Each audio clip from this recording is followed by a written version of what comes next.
Hello, it's the TalkOver. Jessie, I have one question for you. Yes. Are you ready to show the fine folks at home how to be a golden god? We're watching Almost Famous tonight. I'm so excited. As I was just about to say that. I should have said it. We say it at the same time. We have been like giddy little schoolgirls about this movie. Man, I have found in life one of my favorite things is having a favorite movie with a friend. Like seriously, almost all my best friends, there's like a movie that's our favorite movie. And this is one you've brought up to me like 2 or 3 times in the past. Over, I don't know how many. I think we've known each other like 20 years now or something like that. I was thinking about it earlier. Almost, yeah. Yeah, it's crazy. Anytime you say this movie, my soul leaves my body. Almost Famous is a movie that's like, it's like an ex-girlfriend. It's like a dream. All I remember from it is who is it? Kate, who's in this movie? Kate Hudson. She did a lot of other movies that were like rom-coms and stuff, but this one, she's a killer in this one. Mm-hmm. I tried to remember. That's the weirdest thing about it is I'm sitting here talking about how much I love it. I didn't own this movie. I was thinking about it. I haven't watched it in a long time. And I was like, why haven't I watched this movie in a long time? I was up at 5 o'clock in the morning, walking down my neighborhood, smoking too many cigarettes, yelling swear words, and waking up my neighbors, trying to figure out how I was going to talk about a movie that I say that I love, but I can't remember anything about it. I sent you the Instagram promo card that I made just because I was so hyped, because since I couldn't think of anything, I looked up the IMDb. Philip Seymour Hoffman's in this. Mm-hmm. That is one of my I'm trying to lose weight so I can star as him in the made-for-TV movie about him. I'm working on it. Give me some time.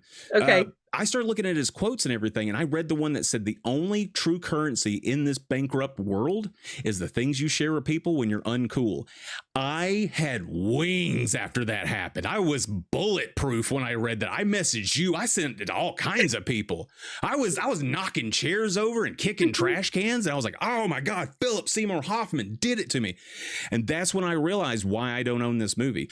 For starters, I've packed up all my DVDs. It's that time of year, my lease is up, and it's so it would be at the bottom. But the other reason is I didn't need to own this movie. This movie made me. The year after it came out is the first time I ever picked up a video camera. We made videos and we sent them around to all our friends at high schools. They make copies and passed them around. And people knew us in other cities. I did it before you did, Netflix.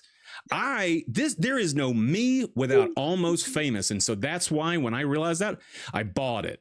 I own it, and I'm not going to let this movie go that long without watching it because I need this. Agreed. I need this in my life. Absolutely every square inch, every molecule of my body, this movie makes me, and it makes me feel good. Do you remember the first time that you watched this?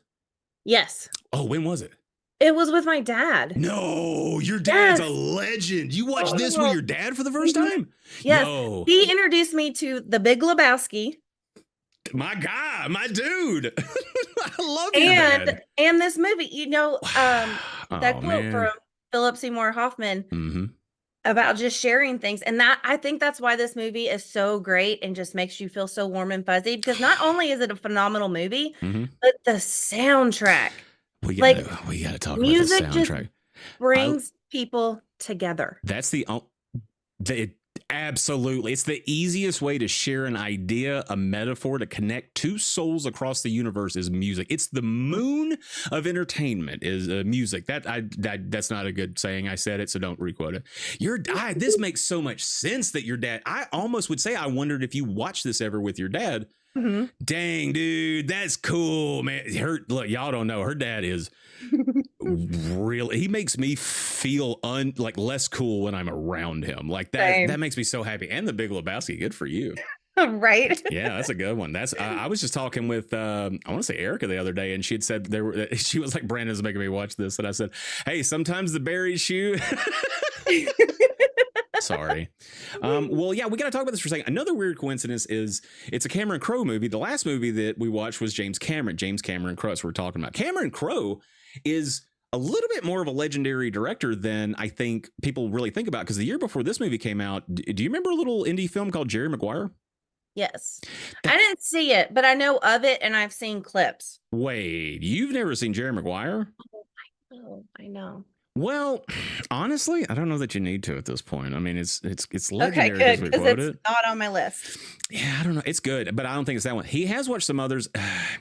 You know what? Now that I think about it, I don't know if you've seen the other two. I don't know that you have to either.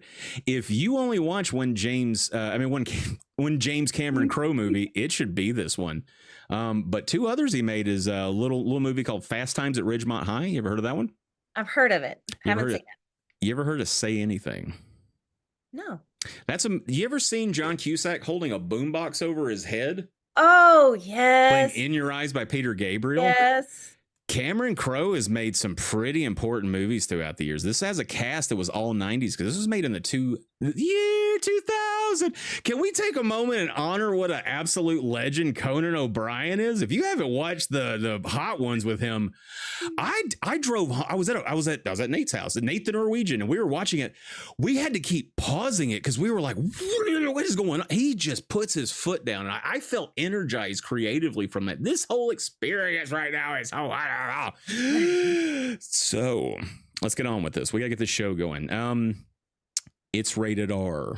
That's right. It's got sex stuff in it. It's about rock and roll. It's about people doing what they do best. And what we're going to do is you're going to go over. It's on Paramount Plus. You can rent it. I bought it because I'm a real G. I think it's on Fubo. But go ahead and queue up the movie, get it onto the screen, stack a TV on top of another TV, put us on the small one because it's not important. And no, I'm not. Yeah, anyway, just get the movie up any way you can watch it. We'll chime in every now and then, say something. But what I'm going to do is in a moment, I'm going to count 3, 2, 1, go. And we're all going to click go on go. I'm going to put up a timer right here. It's going to be able to sync it up and keep up with the movie. If you think you're a little bit behind, bump the movie forward first. It's just how light waves and energy waves work. So that way we can all just know what's going on at the same time. When we hit the hour mark, we're going to take a little break. That way you can go do the 5 P's, personal time, PPs and poo-poos. We'll come back, we'll talk. We got a little bit of time left. This one's going to have another hour at the end of that mark. So strap it in. Get your socks on. It's going to be a long, cold night until these rock stars heat it up for us. Are you ready, Jessie? I'm ready. All righty. Every time I ask somebody, are you ready? I'm not. All right. 3, 2, 1, go. Oh, man. DreamWorks. We were just talking about this logo. I'm so glad that Chad did those logo videos with me because now I have like more scale and scope of everything. Oh, man. I thought those were very interesting because that's not something that I ever think about.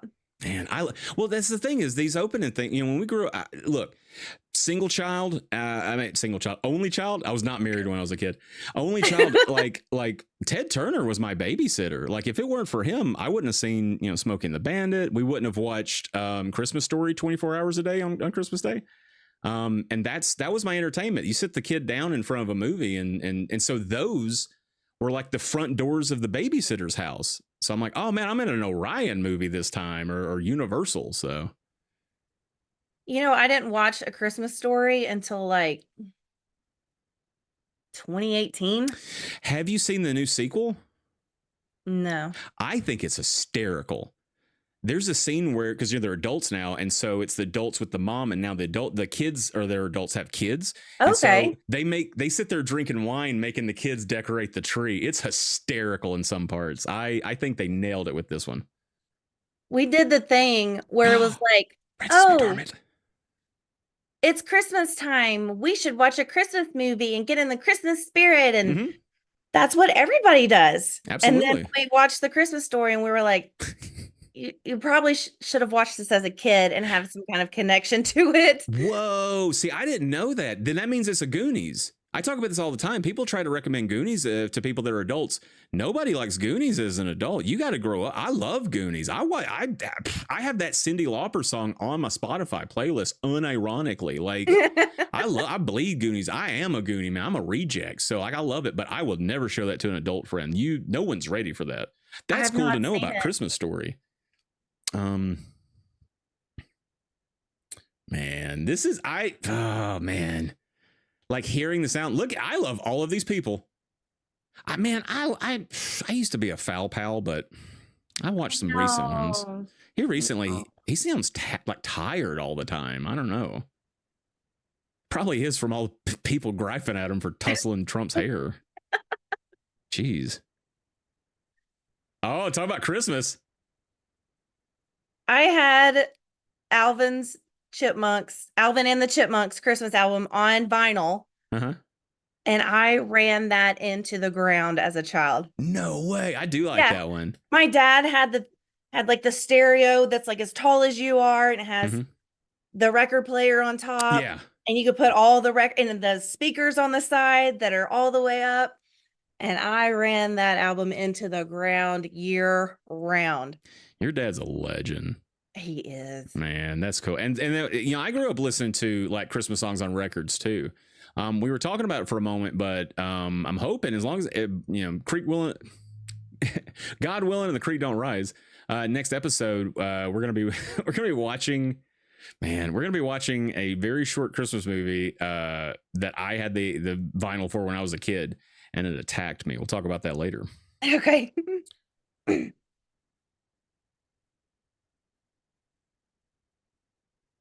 This mom reminds me of my mom. Frances McDormand? Well, just her character. Oh, that kid's like... Anyway, yeah, her character. Mm-hmm. She's very much like hoodoo voodoo.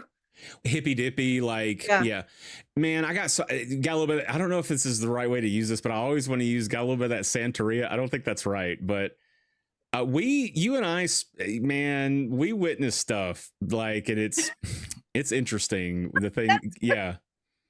We've had a history. I love Zooey Deschanel. I love her. You. Oh my gosh. She's so funny. I completely forgot that she was in this movie for so long. Man, we'll talk about some of the people coming up later that I remember the people. Soy Cutlets, California, you're crazy. Yeah, Frances McDormand. Did you watch 3 Billboards Outside Ebbing, Missouri? Mississippi? Missouri. No. It's good. It is one of the best things she's ever done. She is fierce in that. I love her in that movie. Sam Rockwell's in it. Everyone should watch 3 Billboards Outside of Ebbing, Mississippi. So, yeah, I was just about to ask. She's getting her Simon and Garfunkel album taken up. Yeah, the sex song, like Only Living Boy in New York. That song is hot. Gets me to trot.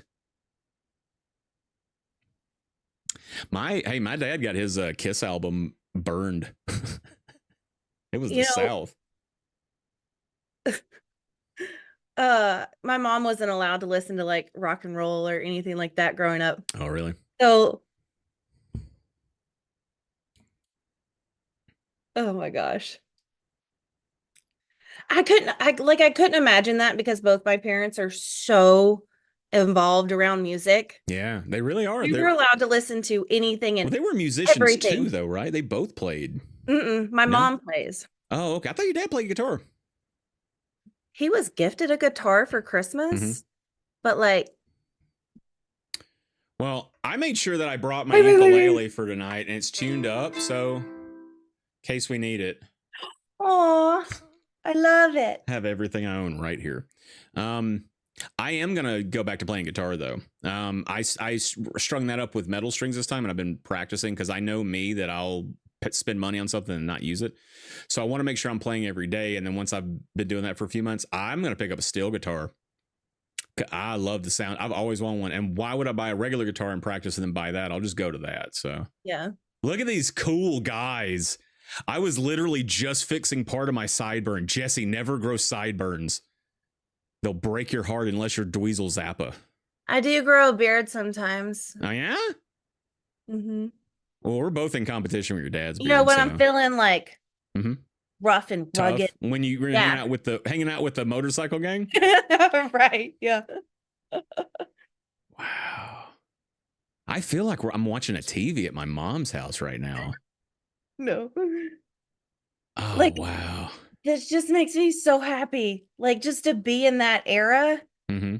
What was that like? Like, yes, every generation gets shit about their music from their parents, right? Yeah. But like, this was so revolutionary during this time. Absolutely. Well, it said everything that people wanted to say back then because it was the year 2000. Year 2000. But like, what's funny is I think of this as a 90s movie just because, you just like, it just happened. I feel like this started playing on TV very quickly.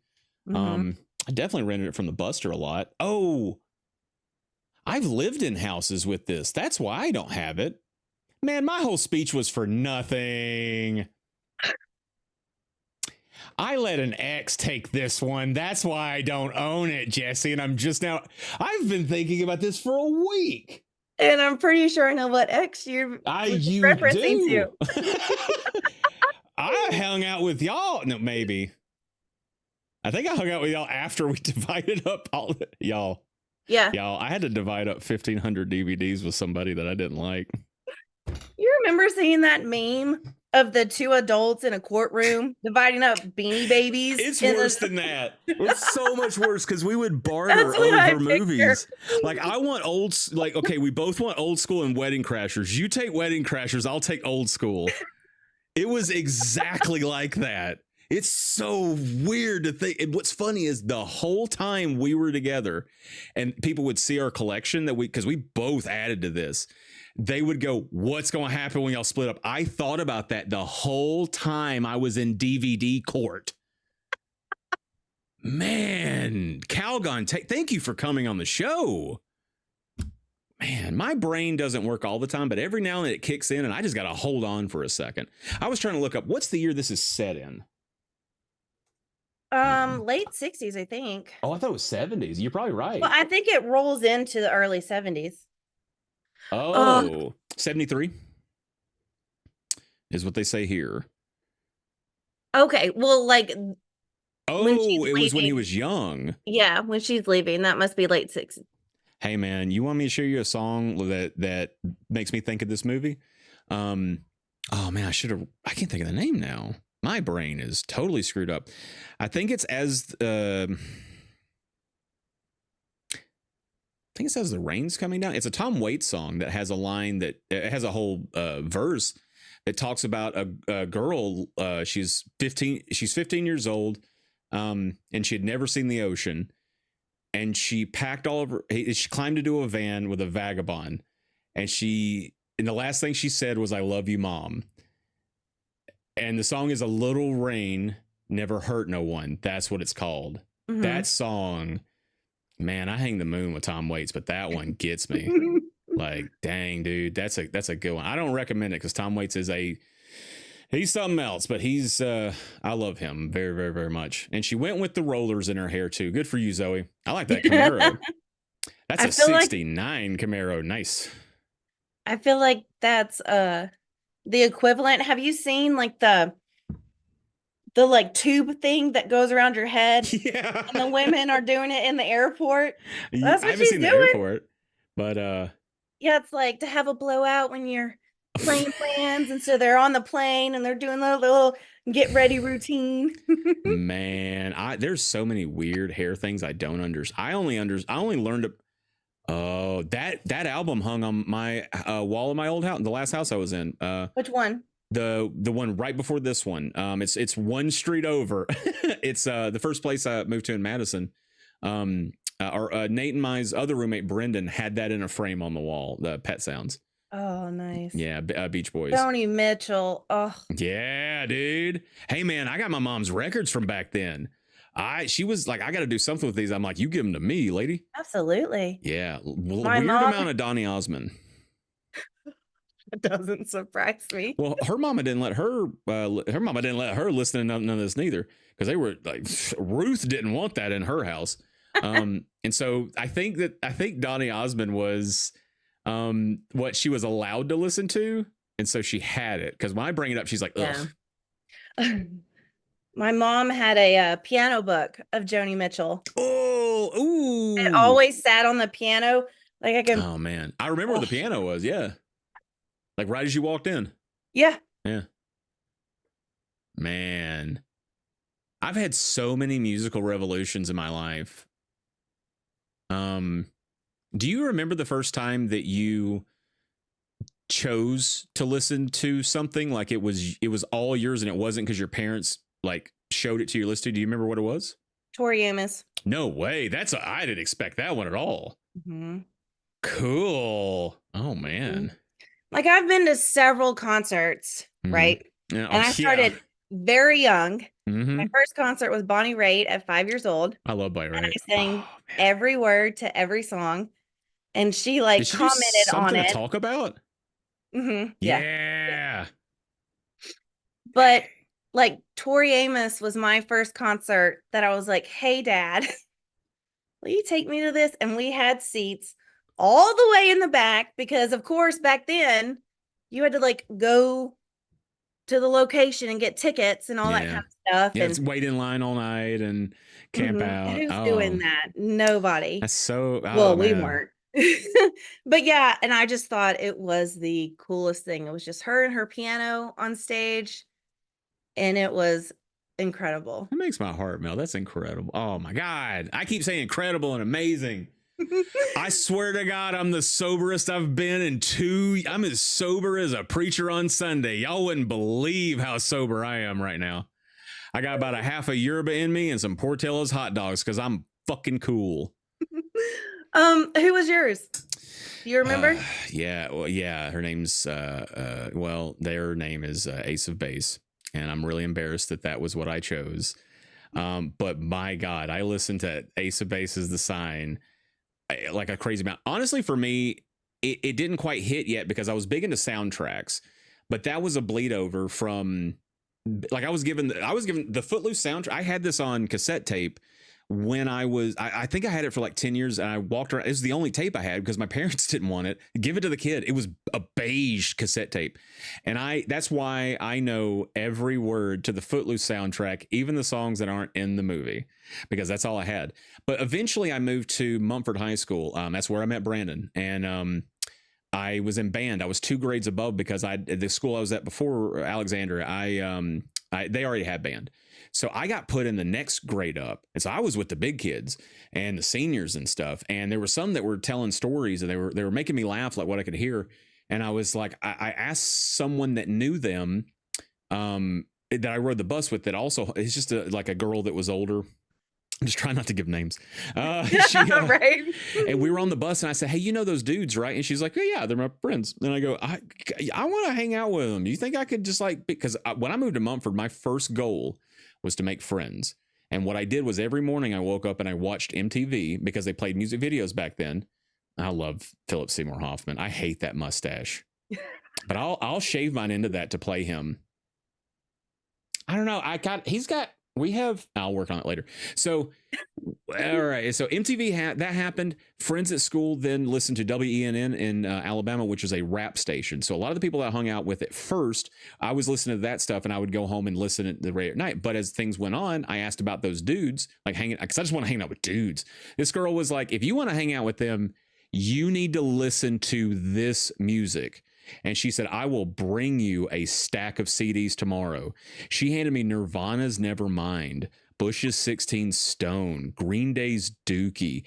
There was 9 Inch Nails. There was Tool. There was, oh my God, it was a stack of fire, Jay.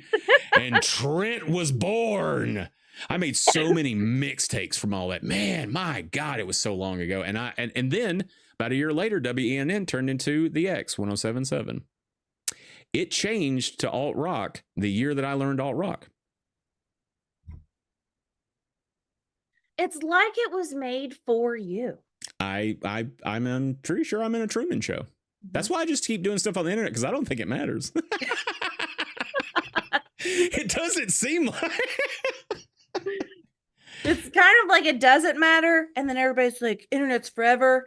And then people are like, okay, well, then give me my MySpace pictures. Where are they? Dog, I tried getting in there so many times. I specifically remember deactivating that account. Oh, really?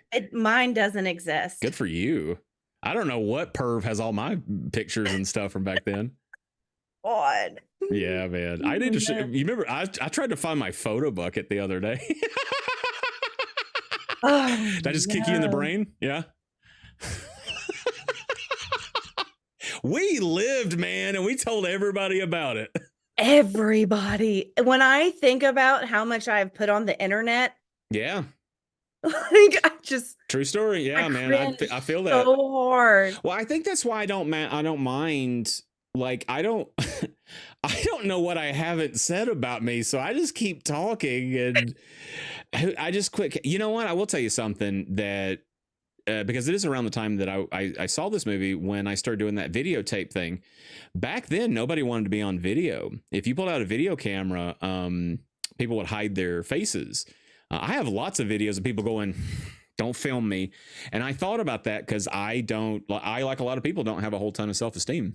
And so I was like, how am I going to do that if I don't like the way I look or sound? And I didn't make myself okay with how I look or sound. I just decided to just not let it bother me. Yeah. And that was the last time I was ever shy on a camera. Good for you. Thanks. Because this movie gave me wings. This guy, last thing that I saw him in was Gone Girl. He's also in Risk Cutters, A Love Story. Brandon gave me that movie. Chad also really loves it. I would highly recommend Risk Cutters, A Love Story. It also has Tom Waits in it. I've never heard of that one either. It's good. It's a smaller indie film. It's not huge. But yeah, like I said, I just saw him in Gone Girl. He still looks 11 years old. Good for him. He does look so young. Oh, this is where we meet Penny Lane. She's in my ear and in my heart. Oh, she's so good. Okay, if you could follow any band around the country, who would it be? Amigo the Devil. Okay, introduce me to them. I've never heard of them. Where do I start? He does murder ballads for starters. He also writes hauntingly beautiful songs, and he's a really funny guy. I got to catch him here. I'm very new to this guy. Normally, you would think so. My top 3 artists of all time are Jack White, Nina Simone, and Tom Waits. Tom Waits doesn't groove around this area of the country too much. Nina Simone is dead, and getting Jack White tickets damn near broke me, Jay. So I unfortunately will never go see him again. As much as I love the man, that's a bad marriage, me and Jack White. Mm-hmm. But Amigo, we went to go see his show, and it was just it was a really small venue, and he's come back and done much bigger venues, so he's picking up steam. But he's kind of like, it's harder to find, but he has gallows humor, but there's this gross romanticism about it. So I tell you what, when we get done, I'll try and find the gateway into Amigo. Okay. Who would you groupie? Not in the gross way. In the right. I'll tell you something about groupies in a minute. About Elvira, Mistress of the Dark. Well, in this movie, they're like, we're not groupies because we don't sleep with them, but they do. Well, yeah. Spoiler alert. Some say that, and then they do that. So who would you follow around very classily? It's hard because mm-hmm. I know I'm gonna catch so much shit for this. No, go ahead. But a part of me wants to say Dave Matthews Band. Jay, I just watched a video with him 2 nights ago where he was breaking down all of his tracks. It's an older one. He said something that, man, it kicked my brain. He talked about spending time in Louisiana, and I've said this to other people before, and now that somebody famous has said it, I can say it on the internet and not get a whole bunch of hate about it. He talked about his time in Louisiana because they love him in Louisiana. He's like Zydeco adjacent. So he probably lives there. He doesn't. He was talking about how when he was there, there's all the stuff that everybody thinks about with racism and stuff in the South. He said, but he also met like half the people were aggressively progressive. He was like, it was incredible, and nobody understands that they're there. So I was like, man, you know what? Dave Matthews is okay with me, man. I love Satellite. Well, I say it. I love his music. He makes a big show. Their music. They do. I spent way too much money on Dave Matthews tickets to take my dad. Of course he likes Dave Matthews. Yeah. Jesus. Years and years and years ago. Mm-hmm. And I will never admit to how much I spent. But you just I'll say a number and you just no, I'm kidding. Man. This guy's incredible too. The guy in the oh my god, it's everyone. It is. I feel like Dave Matthews has that community that follows around. Oh, like, there's a lot of artists that I would just follow. Okay. Right? But like I would be alone. Like it would be nice to kind of like have a community and be around people who love the same music you do, and you could talk to them about it and experience it together. Yeah. And I feel like they have that. I don't know how long I could put up with Dave. I like Dave Matthews, but following that would be hard. I went to 5 shows in a month of the same band here. because I was friends with them, and it's the best band in Madison. But by the fifth one, it was like Monday night, and I'm at the Malt House, and I'd worked all day, and I'd just seen them the day before, and the day before, and the day before, because I'm a homie. You might not know this about me. I was nominated for 2 Madison Area Music Awards. I did not. I could have gone to the thing. I was nominated for Groupie of the Year and Fan of the Year. What's 2 different years. It was because people just put my name in as, that's for a joke, for friends of the band is what it is. It's just a joke. But the other awards are serious. They're for the musician stuff. But it's the music community here is incredible. It's so incestuous. Every person in a band is in 3 other bands. And if you just talk to them for a second, they'll tell you about their other bands. There's bands that never promoted their stuff that I was in the friend groups. They'd be like, hey, El Valiente's playing at 2 a.m. Tuesday night. And I'm just like, what am I doing? I'm in my 30s. I'm going to die here. I had to go and sit in my car for a while. I was so tired for some of this stuff. And it's been amazing seeing the things here, the music and experiences. But that band that I went to see, it's the Kissers. They're incredible. Go look them up. Foggy Dew, one of the greatest songs of all time. The Kissers, Foggy Dew. It's on Spotify. It's everywhere. They won awards overseas for this stuff. I was at that show and they took a break, and I went outside and I started smoking a cigarette, and I was talking to the mandolin player, and we talked for a minute. And about that time, a few other people came out, and I was like, "All right, guys, I'll see y'all later. It's good. Y'all good set. Y'all have a good night." And they all went, Are you going home? And I said, I've seen you guys 5 times this week. I think I could do your show for you. Yes, I'm going home. I'm an adult. And you can't tell me, you're not my real dad. I love those people. I love every one of them. They're sweet, sweet people. And they were very nice to me. I will say, I should probably change my answer. Because I will say, because all the hate, all that fire you're bringing down from the Matthew heads. Well, I've seen him live twice maybe, and they jam, and I love a good jam. Is it? Oh, but you ever heard a Wookie Foot Dog? Sometimes 7 minutes, 10 minutes, 12 minutes into the same song, I'm like, y'all. That's why I don't like jam bands, because they just go. Wookie Foot's the one that I saw here that is pretty good. Their show is good. I don't know if they're still together. I don't know if they survived the demic, but there's like fire and shit on their shows. It's insane. Yeah, jam bands are different, but it's Dave. I always feel like Dave's a little different than a jam band. Yeah, a little different. That's why I like punk rock.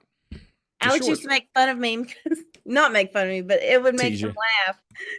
We would go on road trips, and we have this road trip playlist, right? He adds songs, I add songs, because we don't listen to the same music. You guys are such and cute we just nerds. hit shuffle. And so I used to have some Dave Matthews on there, and when I'd be tired driving, I'd start singing the trumpet part, and, all the instrument.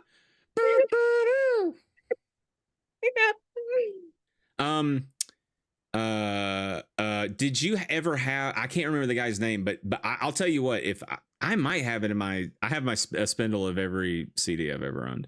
I don't throw stuff. I don't throw music away. Really? Yeah, it's big. It's the one on top is Fuji's.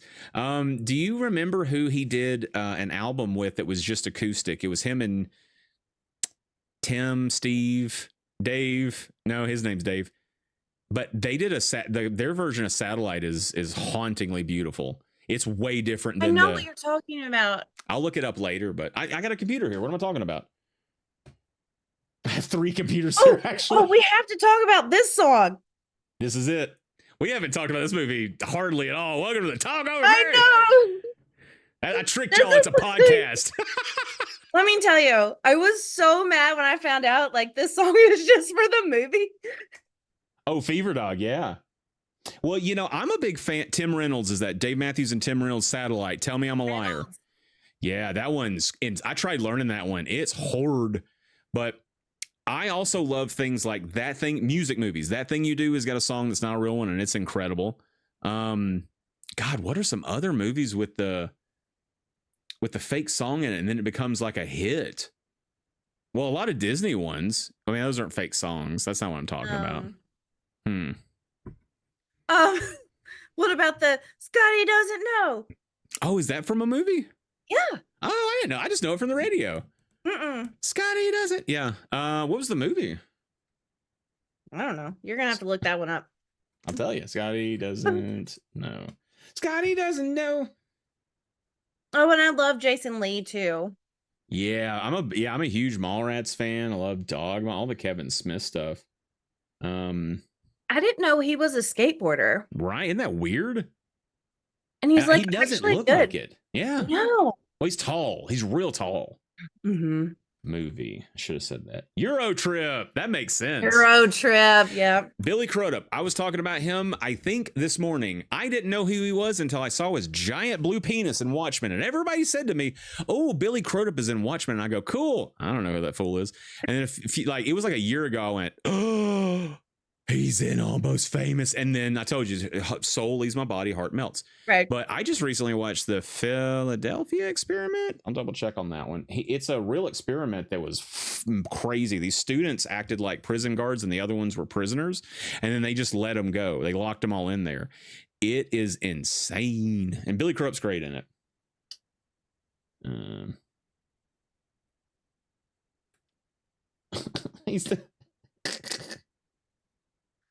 He's so freaking adorable. Oh, yeah? He just wiped off that kiss.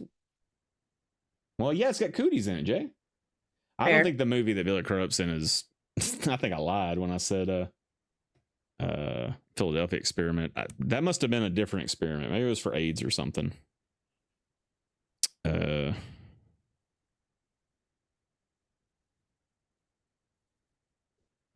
Real... Yeah, oh... I have a Harry Houdini poster right here.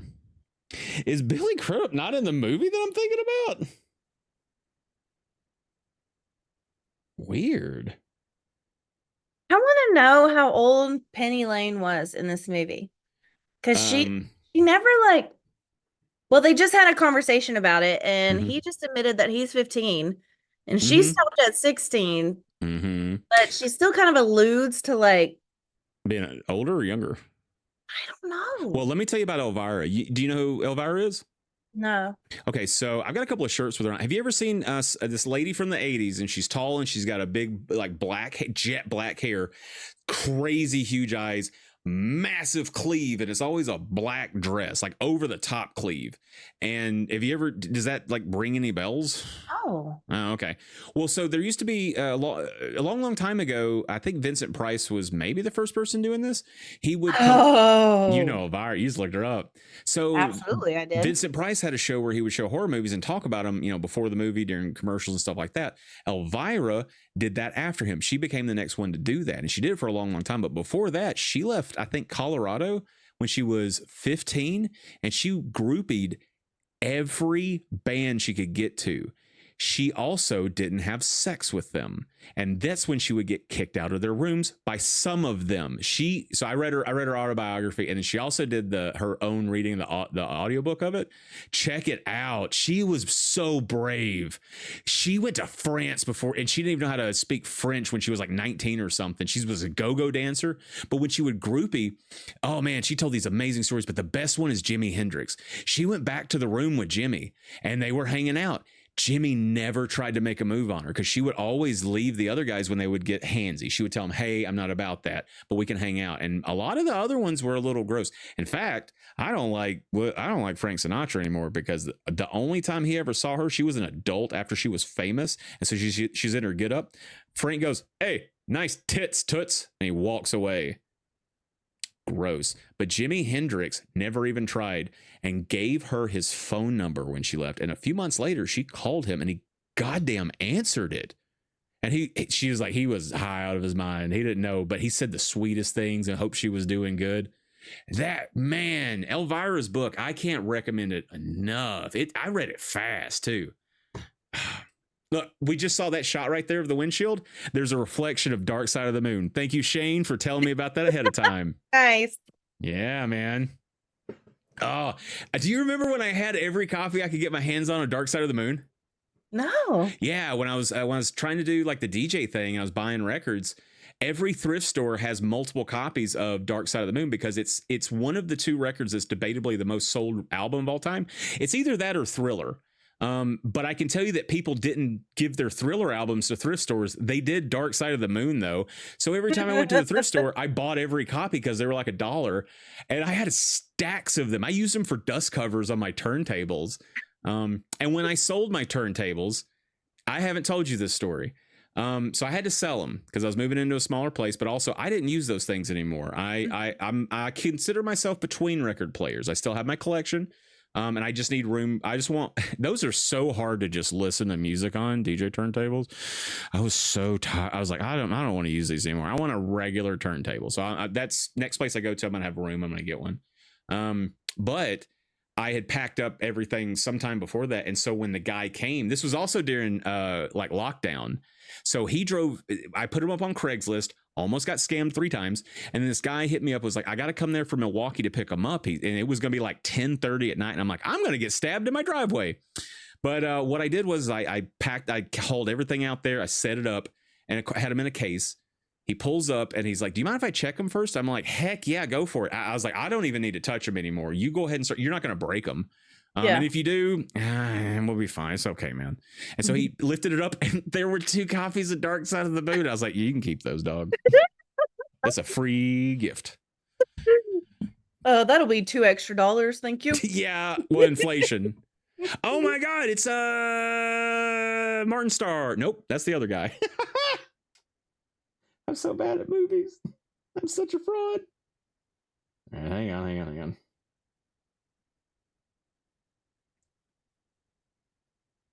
What's funny is I put this other laptop over here. I totally forgot to get the mouse for it. Oh. I don't know where it is at this point. I love her facial expressions. Like yeah. Did you see Glass Onion with her in it? She really did good in that. Because she had to be over the top for that one, like really just out there.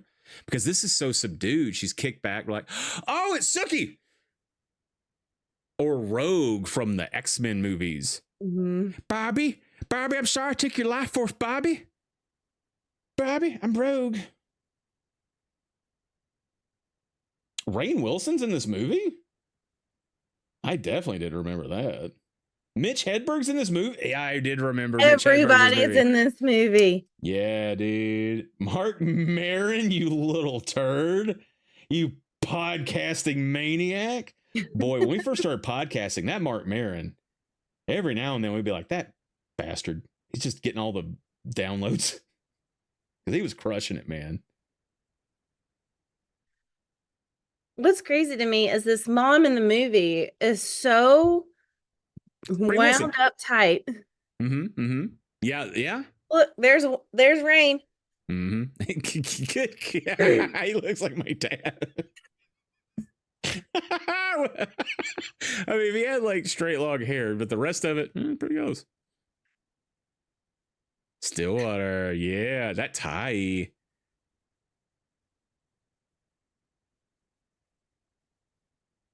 First off, I'm not writing 3,000 words on anything. I don't know how many words. I don't know what that looks like. I don't know if that's close to like a I don't know if it's close to like a Hunter S. Thompson kind of thing, or if that's smaller. I read an article this morning that I immediately sent to Chad, the King of Clutch, because I was angry. I'm in love with the new Roadhouse movie, and they did the most clickbaity thing, Screen Rant. I'm not gonna say, because I have millions of fans, and if I say this lady's name, she'll be executed. I just don't remember it. But I honestly wanted to send a message and say, could you just fire her and let AI do this? Because you just clickbaited me, and I looked at all your ads just for nothing, and I don't know what you promised me in the headline. And you said everything I already knew because I'm a fan of the movie. Screen Rant, you ought to be ashamed of yourself. Look at this guy. Bill Burr just said something really cool about him that I'd never thought about before. I'm not gonna say the whole thing. Go check it out. Bill Burr is incredible when he talks about movies. But he said that every time Philip Seymour Hoffman shows up, you just know this is going to be like the worst problems for a person. Like, it's going to be terrible. But this movie and Pirate Radio is an exception. Everything else is like, oh no, Philip Seymour Hoffman is going to be tragic. I like how he gives the kid all this advice and the kid doesn't take any of it. Not any of it. Listen, man, people that walk around with facial hair, smoking cigarettes, talking like they know about some kind of a media way too much over and over into a phone, kind of like a preacher a little bit, thinking that they're high on themselves, high and mighty. No one should ever listen to them. Facts. But I'm not going to stop. You can't stop me. I have the talking stick. Oh, I had a little talking stick. You got a little talking stick. I didn't know it was going to. How adorable is that? It's very cute. It's very shiny. I just didn't expect it to come from there. Oh, man. Bowie on the front.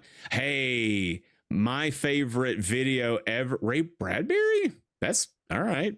My favorite YouTube anything right now is Trent Reznor and Atticus Ross talking about breaking down their tracks. Those guys, man, he said some stuff that resonated. But anyway, I love hearing how connective tissues get sewn together, because it helps me to sew connective tissues together and do things that I put out. And then somebody goes, that's really weird, Trent, and I don't get it. And I go, well, this is actually this. And they go, oh. Mm-hmm. So, ooh, Timpy. Bless you. I'm visiting my sister. Yeah. She's got a little boy. He's almost 2. Aw. And I showed up I saw with him. He's adorable. Y'all can't see him. I showed up with this little kid's book of the ABCs of emo. And it's the music, right? Wait, okay. What emo music's in it? Man. I'll have to bring it down. Like not Avenged Sevenfold. I was gonna say what's the guy with Jared Leto's in 30 Seconds to Mars? It's like Death Cab for Cutie. Oh, I love Death Cab for Cutie. You know, like stuff like that. Okay. And how far? What's the song by them? Follow you into the dark. Ding ding ding ding ding. Time of your life.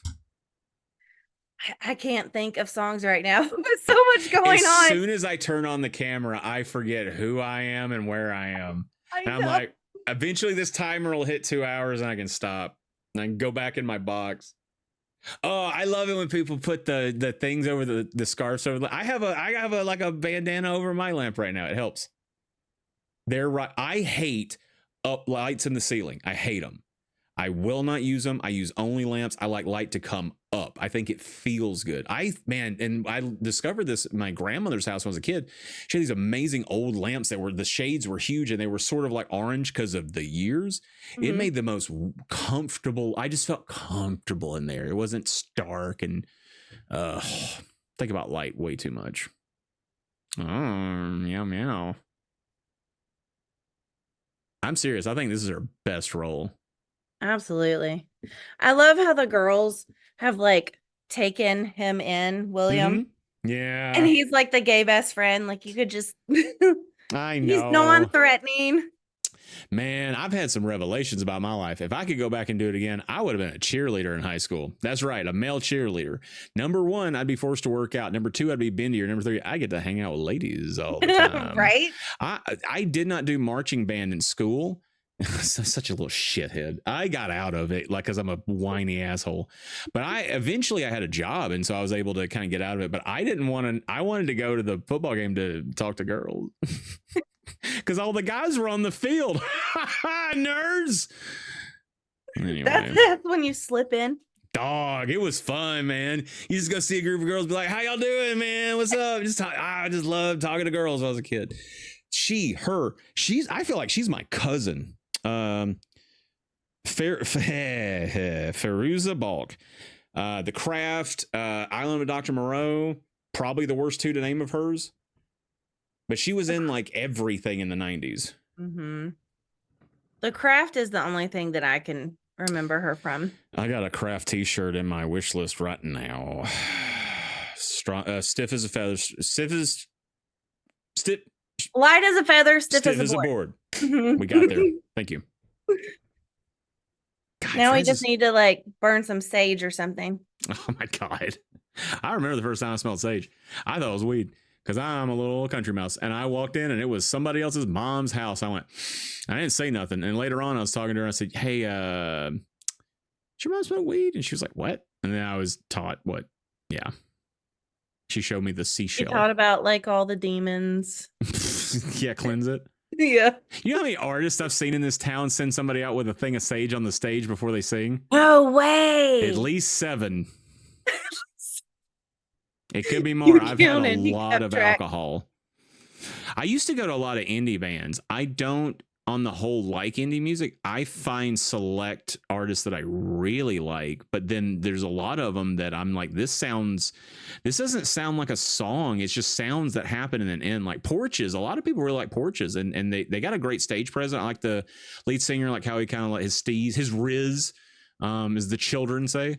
But the band that opened for them is Your Girlfriend, and I think Your Girlfriend's way better. The Fancy Pairs broke up. They're the ones that wrote the song Trent the Exploder. They were incredible. I think some other indie music I saw that was just really good. But I don't know the indie scene post-pandemic, so I'm talking out of my ass with that. Have you ever gone to a concert to see the opening act? Yeah, all the time. Went to see LMFAO, and then Kesha came up, and everybody was, I think it's Brandon Erica. We were sitting there, and so we watched LMFAO. We had a great time, and then Kesha comes out, and they were like, "Are we gonna stay for Kesha?" And I go, "Let's hear her out." And then she gets out there, and the song starts. She goes, "Ah!" And I said, "I'm good if y'all are," and we beat the rush out of there. It was great. Have you seen just for an opener? Mm-hmm. Do you remember when Birmingham used to do city stages? Yes. Wow. You just kicked me in the brain again. Those were the days. I don't have enough drugs in my house for this conversation. Okay. Well, who did you see in Birmingham? City stages. So my dad, of course, introduced me to Pete Yorn. Oh, I was like 6th or 7th, 8th grade, maybe. So like you were in that grade when I was the first time I heard Pete Yorn, I was drunk at a party. Yeah, dog. No. It's I can't hear this and do that. It's you live on a chain, something. And something. Wait. Bottle of whiskey. Live on a train. It's life on a chain or live on a share train. The same last name. As a joke, I sent a bottle of whiskey. There it is. Yeah. So I went to see him and he opened up for Live. Whoa. Do dolphins cry? That's not what they said.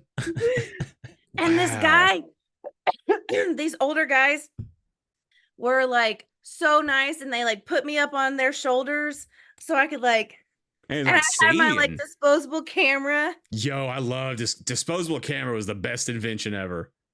Yeah. It's like they gave you, there's so much ownership having like one of those. You just, oh my God. Okay, that's dope. Did you ever do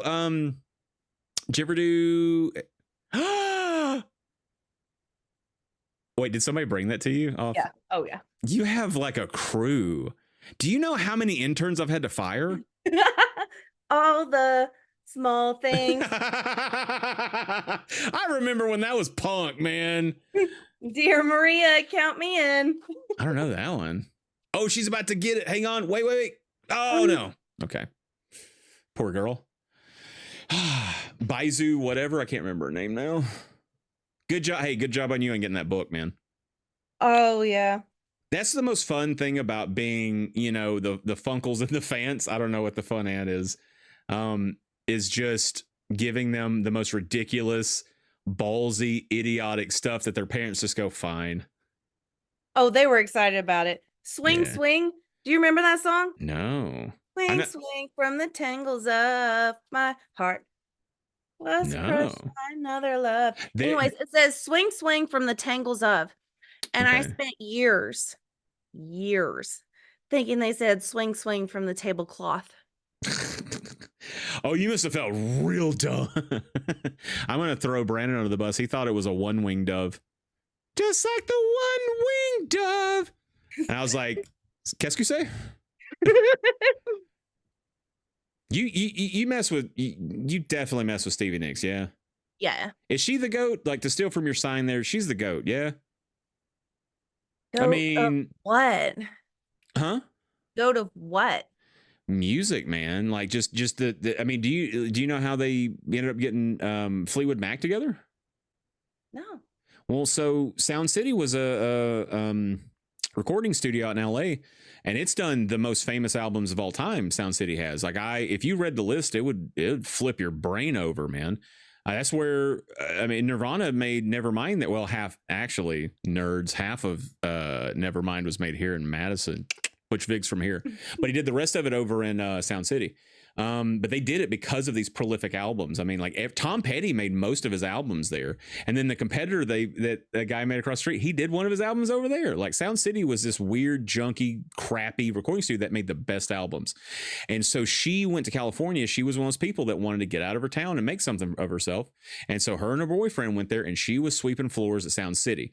Her boyfriend, the most recently fired member of Fleetwood Mac, Lindsey Buckingham, yeah, they were there, and so Mick Fleetwood was visiting because he had just broken up with his band, and he heard Lindsey Buckingham playing, and he said, "I need that guy," and they were like, "You ain't getting Lindsey if you don't take Stevie." And everybody loves Stevie. She had that riz. I'm saying it again. I'm saying it too much, like a boomer. And so they were like, fine. And then she ended up becoming Stevie Nicks. Like, they were just there, and he heard it and was like, and you know, he's right, man. That dude has some licks. I think it's hilarious that he got fired by his ex. Like, y'all are 100 years old. Get over it, man. Just get up. Y'all don't have to talk to each other. You know the songs. Yeah. Is that Kristen Wiig? No, it's not.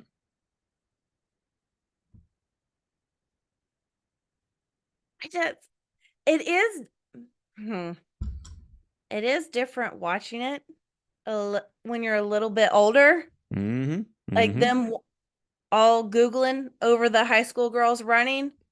Yeah. And then my insides are like, ooh. I know that was a thing. But I try to separate some of the stuff from it because of how sweet the movie is overall. Oh, yeah. Just the color composition puts you at ease. And I think it's icky too. I don't understand why a lot of dudes really like young girls. Like, I hear a lot of men say really inappropriate stuff. Well, to women of all ages, but dang, stop talking to little kids like that. I hate it, man. It ooks me out. But a 16-year-old in the 70s, inflation, that's kind of like a 23-year-old. Bruh. Don't I know. I didn't know where that sentence was going to end when I started it. No, it's not cool, but I think one of the things that helps me is having read Elvira's book, because I do know there were some that like to just go and do that. This guy is a music movie legend because he's in This Is Spinal Tap. And he's in other music. He's like a road manager in other movies now that I think about it. But yeah, it is pretty gross, man. Well, it's just one of those things that, like, when it came out and I watched it, I didn't pick up on it. Mm-hmm. You just over the head. And I was a teenager too, so I probably also thought, yeah, I'd hook up with an adult. Yeah. Right? Totally normal. Well, I think about this too. I think about youth movies. I got a whole big spiel just about how we came up in the time of teen movies. I don't think teen movies have been as good since we had it. Like when we had Varsity Blues and we had like Not Another Teen Movie. John Hughes had those really good ones, but man, John Hughes movies, nobody actually talked like that. Those are just good movies. But the next wave of teen movies, I think, were the best ones because they were adults, just barely. And so teenagers don't want to look at teenagers. They want to look at adults doing cool stuff. So I think directors and writers miss that a little bit nowadays, my opinion. I'm also not a teenager, so I don't know. Thank God. Rockstar was the other movie I was trying to think of. Mark Wahlberg. Oh man, it's a little bit like this. Okay. Like fake band that's, you follow them through, and good song, and man, like I just want to wear those clothes. Dog, you remember the like rewave of all the 70s clothing and stuff when we were in school, like the bell bottoms and stuff? And I had peace sign beads for a door. That lava lamp I got when I was 15. So Erica in middle school had the beads and they were glow in the dark and they were all tangled up. They were so tangled. They were the plastic ones. From and Spencer's. It had like the moon and the sun and the stars. Oh, And it was all that tangled. would get tangled up. And she was like, I was like, what are you going to do with those? Uh-huh. It's like, if you can untangle them, you can have them. I absolutely untangled them. Free door beads? They were on my door for years. I can't ask my mom next time you see her. Yeah, she let me put up door beads, and we even went so far as to get a second set because the cheap ones that we got from Spencer's were supposed to be like this far apart. So what I did was I got like 3 packs of them, and then I bunched them up because there were extra hooks for them. So I had a ton of them, and we put hooks on either side of the door because you know how nerdy me and my mom are. And so I could take them and put them on these hooks so I could walk in and out. But then when I wanted to like have them, drop them down, man. I did the same thing. Yeah, we had I didn't do multiple of them, but I did have it where I could hook them. The only thing, sometimes you don't want to walk through that. Y'all, if you're trying to take a plate of pizza rolls and a surge into your room, you're gonna have a bad time with door beads. Just I would catch them on me and they would pull down. Some of them were shorter because I kept having to move them up where I broke parts of them. Or like catching your hair or something. I can tell you the modern equivalent of that because I've now lived in a few places up here, and I don't know, every single place up here has Venetian blinds. Those biodegrade. They get to the point where if you touch it the wrong way, they just and break. I found out they make replacement clip things for a broken one you can put over it because I didn't want to pay my security deposit. Right. We had a stack of them. They just every few days, one of them just, and I'm like, well, there went another one. The tree's dropping its leaves. This is coming up to the good part. So, man, I tell you what, we've been talking a lot on this one. It's the talkover. It's what we do. It's one of our favorite movies, but I can tell you a pretty cool story that's like this, and it's nowhere near as violent. I think it's pretty sweet, but it's an after concert thing that happened up here. I'll save it for after the break. Okay. We got about 5 minutes, so. You got any weed, man? No, not on me, man. Like, those were the times. Did. Yeah, right? Where you could just be like, oh, hang out with you. Yeah, I end up talking about it a lot, like the free love and everything. But 60s, I don't know. Well, this would be into the 70s, but this is still pulling from the 60s because I think I mostly know about the late 70s that lead into the 80s. Mm-hmm. That's just kind of my bailiwick, but I'm definitely very romantic about this era. I actually, maybe a month ago, started listening to a lot more Zeppelin. I've always loved When the Levee Breaks, but then In the Morning is just really got in my system. Like I gotta talk about this now before we go to the break. Okay. I don't know if I told you about this or not, but I don't know how to frame this. But I wish there could be like, I think I did tell you about this. I wish there could be a new like TikTok trend or whatever, and we just call it doing a salt burn. Not get naked, spoilers, but y'all had enough time. It's on Amazon. Daddy Bezos bought that for y'all. Go watch it. But dance through your house to a song and get your friend or partner or kid, or you film your kid. I think that should be a TikTok trend where you do a salt burn and you just dance through your house and have a good time. I think those would be fun videos. But it's weird because the movie's real ook. It's Jessie's fault I had to watch it. I liked it, though. It's really good. I loved it. Yeah, it's a good one. I absolutely loved it. I knocked my socks off that one. It was like it's almost like you challenged me because you were like, hey, man, I don't know about this thing. People are talking about it online. And I was like, let me check it out. And I got out of my coffin. And I put my glasses on. I plugged my cord in. I definitely romanticize this era a lot, and I've heard a lot about like teenagers today romanticizing like early 2000s, like when it comes to like clubbing and stuff. Isn't that weird? Yeah, but like they make a good point, because if I was a teenager today, going out in the club, doing bars, doing what I was doing back then, I wouldn't have been doing it because everybody's gonna be recording you. Yeah, I didn't even think about that. You could be free back then. Hey though, that's how a lot of people did some gross stuff back then. So you know, good with the bad, but you're right. You're 100%. You could be more of an idiot. You could jump off the roof of a stranger's house and hope they don't have homeowners insurance. God, I'm gonna tell the world about this. Jessie and you used to live there I used to live there. A bunch of us used to live in a house that had a porch that was 2 floors above a pool. And by God, I've seen so many people jump from easily this high into a pool. And every time it's just as scary and it's never not cool. Off of the most rickety porch. Your husband was a maniac on that thing. He killed it. We have the coolest picture of him just jumping off of it and doing some kind of like, I don't know, pose. My Zoom is all janked up. I need to check out that picture. That'd be amazing. I'll send it to you. Thank you. You're the best. I remember I jumped off of it once and just standing on the railing, like the wood. I wasn't climbing. I wasn't. Y'all are stupid. I'm not doing that. What are you talking about? What are you doing? Camera. Focus right here, camera. It's all my fingers. It's moving. Can you see it? It just went out of focus. It was in focus. Everything breaks on the talk. You know what? It's a talk over. It's my fault. Nah, it'll be fixed in a little bit. I think it's because I got in this range. We'll see if it kicks in. I don't want to turn it off right now. I'll probably fix when I turn it back on. Oh yeah, we got less than a minute. Hey, that's good time for something to break, huh? So yeah, I'll give you a countdown when we get there. Yeah, Billy Crump is so young. I mean, them shorts, them stools on that brick. 70s.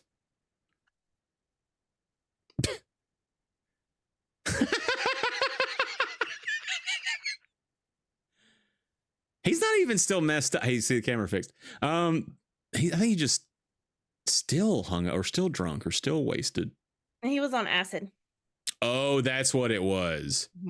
I ain't messing no acid, dog. I'm good, man. I'm okay. 3, 2, 1, stop. All right. I actually messed mine up. I'm at 59:57. I have been behind y'all, so I'm going to get mine up to the hour mark. Oh man, so this is what we do right now is we take a little break. We're going to put up a timer. It says 5 minutes. It's longer than that, so don't run. Most accidents happen in your house, and we'll be back shortly. Bye-bye.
Oh, hi there, Jessie. How's it going? It's good.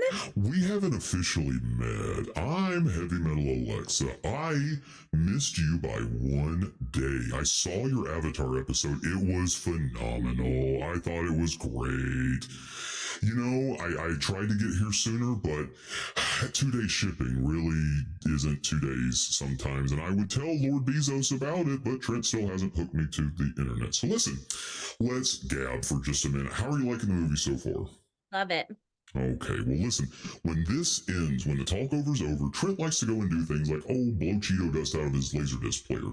And I don't like watching that anymore, so I like to put on a movie. What do you think would be a good follow-up movie if you're going to do a double feature with Almost Famous?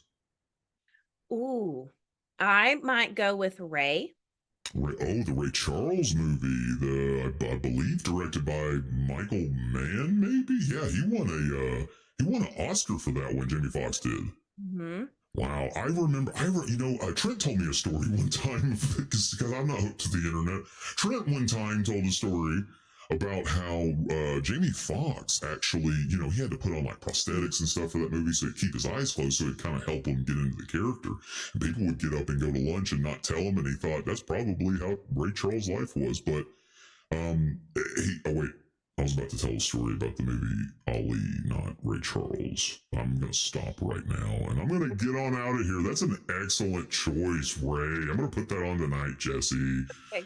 Thanks again for joining us. All right, bye. Bye, everybody. Bye-bye. All right, thanks, Heavy Metal Alexa. I appreciate it. Listen, I went on my porch and I drained all my blood on my system. I replaced it with lightning. Let's finish this movie, everybody. You ready, Jessie? Ready. 3, 2, I'm not on it.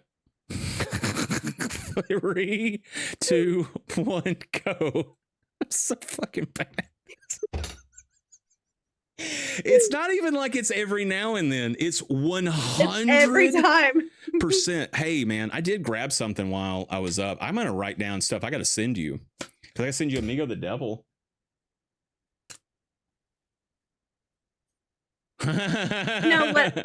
You know what I recently found out about my husband after 11 years? Wait, that he has a third arm? I always knew about that. Oh, yeah. Okay. I've seen it. Okay. Yeah. It's on his back. It's cool. It's helpful.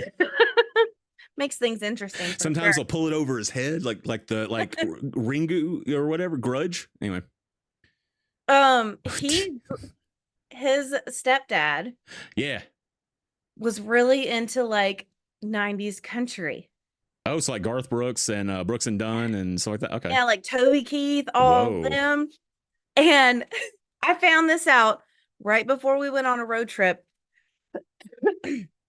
So I found a 90s country playlist so he could feel nostalgic. Did it take him back? Yeah. And it was wild because he listens to all this rap music, right? Yeah. Favorite artist of all time is Kodak Black. But then that pitch shift. Yes. Hey. And I sang most of the songs, and he was like, my goal is to find a song that you don't know. And I was like, good luck. Yeah. Spoiler alert. We grew up in the South in the 90s. That's in our blood, baby. I have sweet tea in my DNA. Also. Hey, real quick. Little known fact about sweet tea. It stands for Trent. Go ahead. Also, the only thing that stays is lyrics. Oh, you don't remember the other stuff? No. See, lyrics is the first thing that leaves me. I can't remember words. Yeah, you saw that intro where my tongue tried to go up my nose. I don't remember words. I will tell you, this is a song that's playing right now that everybody messes up. It's the Tony Danza song. I'm going to say something. I hope this isn't weird, but when I think about this song, I think about you because I think this song embodies a lot of music of the time. And so it's a little more encapsulating. I think, it's Elton John, right? I mean, it's like I think I have Elton John on my current. I don't make a lot of playlists. I have one big one called The Action is the Juice, and it's over 2 days long. Wow. It's a good playlist too. It's steezy, but yeah, this song I think a lot of, and I think it's a very lovely song. And you listen to a lot of music from that time, and so since I think about this scene with them in the bus, I mean that my gosh, I mean, there's a lot of good music videos too that are like, I think the Mr. Big video, I'm not going to do it right now because I'll sing I do know the words to that and I won't stop. But anyway, them all like taking a moment and being like, you know what? Last night got a little wild and crazy.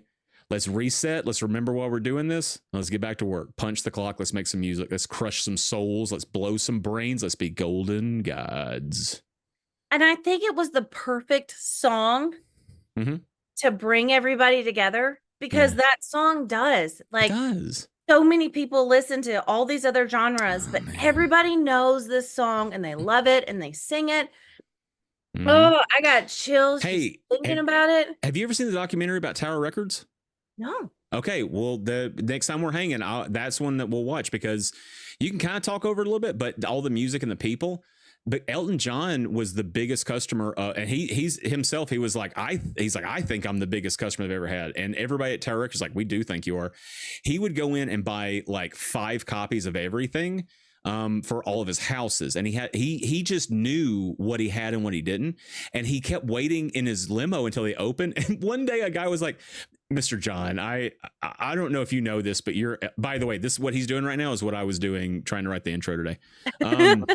Dude, I got cards with just that crazy stuff. I got one right here from Roadhouse, patience and a keen interest in the result. I just try and it's all over. It's insane, this brain. I'm so far off the nut here, but they were like, Mr. John, we'll open the store early for you if you would like, sir. And so he was like, I was allowed to go in and he would have his driver hold his box of records he would buy. That documentary is phenomenal. It was directed by Tom Hanks' kid, Colin. Really? Yeah. It's called All Things Must Pass.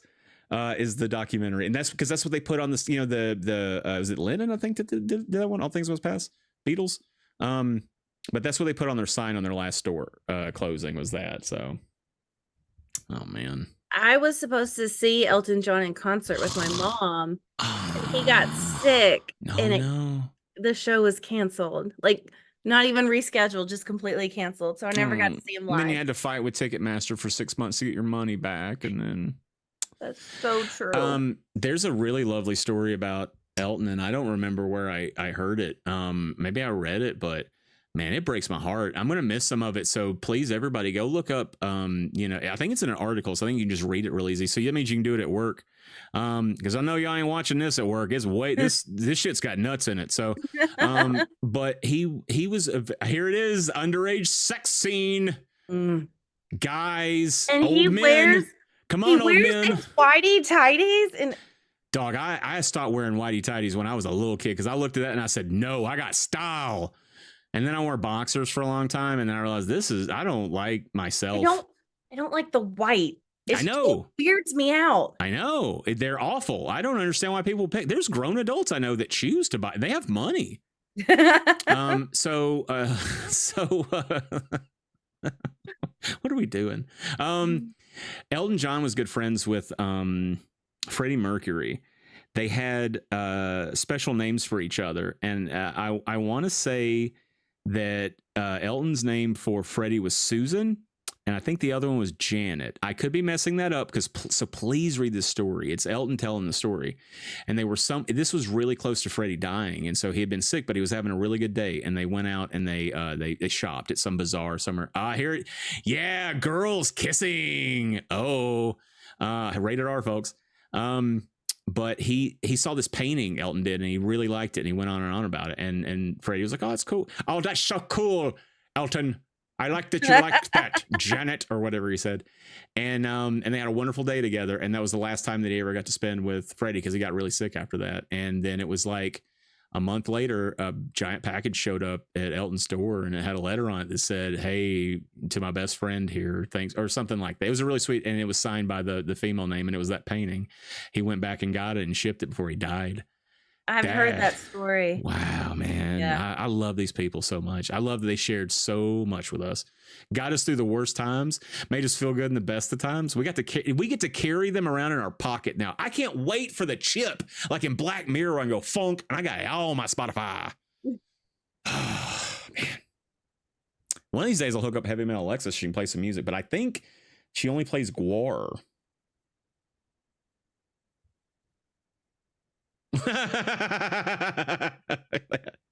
All right, so look, I'm going to try and tell this story as succinctly as possible because this is probably one of the most magical music. There might be more than that, but this is really special to me. Like, man, if I had a video of this night, I mean, I do. I think about it like a lot.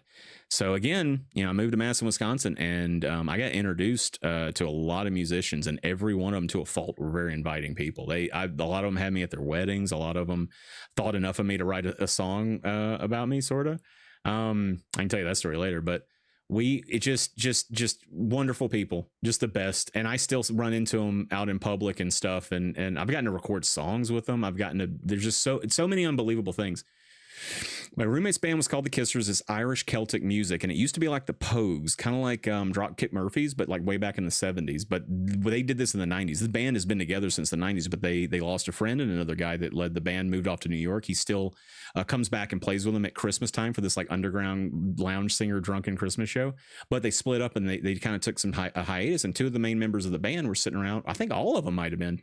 They were listening to music that their dead friend liked, and he liked Celtic Irish music. And so they started picking up influences from Canadian, French, Irish, Celtic music because, around the Civil War time, a lot of Irish people came here and they put a gun in their hand and they're like, this is personal.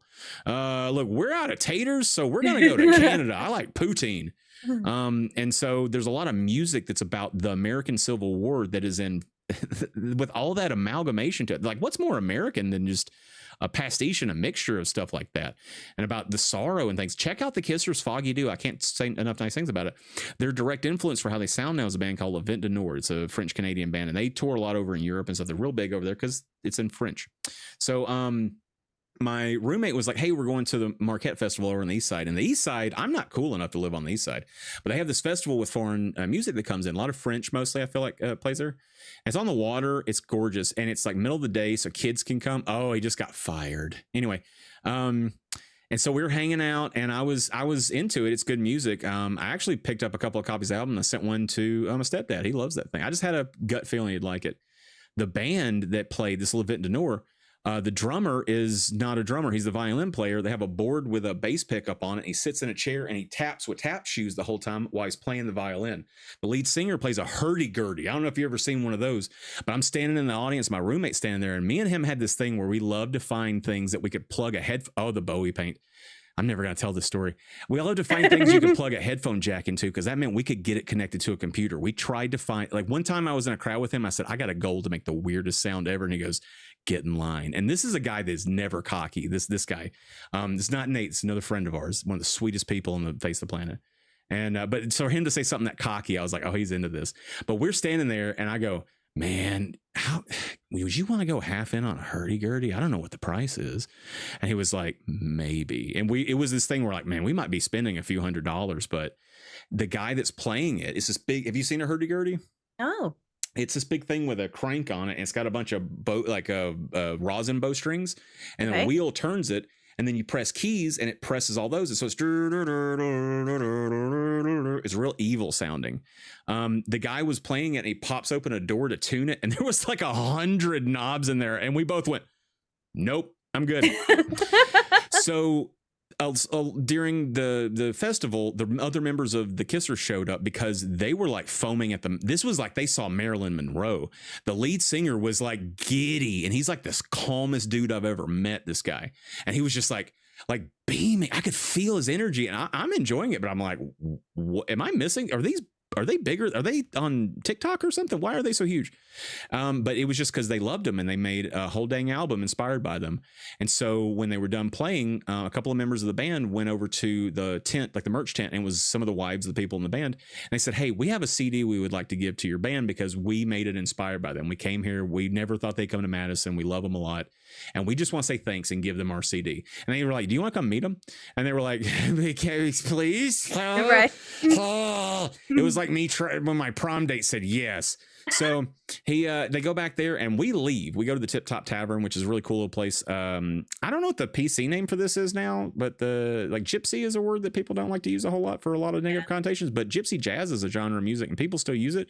We got a band here called Caravan that is the best at that. I've seen them at so many different places. This late night, like seafood places that have like giant seashell cutouts and it's so cool. So we're hanging out with them, having some food. Here come a couple of members of the Kissers because they like that band as well. And then the drummer, aka the violin stepper guy, shows up at the Tip Top Tavern. I'm hanging out and I look over and I'm like, oh shit. I lean over to my roommate and I was like, hey man, don't tell the other members of the band, but the guy from Levin Denor's here. And he looks and he's like, and he nudges the other guy in the band and he just stands up and they go over and hound him. Here comes another member of Levin Denor. And I'm like, what is going on? My roommate was like, oh, we told him they said, what are you guys doing later? And we said, we're going to here. And not the Tip Top. It is the Tip Top Tavern. He said, we're going to Tip Top Tavern and watch Caravan. They came. And so all of the members showed up and I was hanging out with them and I was like, well, I'm gonna go outside and burn one. I'm standing out there. The guy that was doing the steps, he's a dirty smoker too. I mean, they are kind of French. He comes out there and I'm like, man, good show. I'm like that. I'm friends with them. I'm not I don't think I'm like a musician or nothing. I'm just an appreciator. That was a fire of show, man. I'd never heard y'all before. And I bought 2 CDs. And he was like, oh, that's awesome. We talked about Madison and stuff. And then the lead singer came out. And then I hear a bicycle coming because Madison's a real hippy dippy town. The lead singer of the Kissers that was the most like there for it. He rode his bike there and I could see his eyes when he saw them talking to me. And he got off and he came right up and it was just like a kid. And then and we like crowded the outside of this place. And then we were like, all right, let's go back in and listen to some music. And they hung out the whole night and it was lovely. It was wonderful. And I can't believe I got to watch it.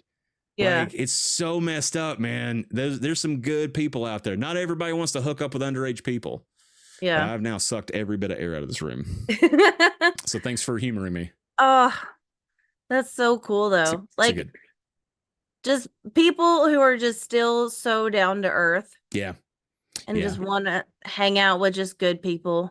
Well, I think that there's something in not being a huge pop star. I think there's something in being like a medium star because they're more accessible and they can enjoy the community. Think about bands that are one-hit wonders that still tour. I mean, I saw Gin Blossoms here for free. I saw Tone Loc for free. Like people still follow them around, man.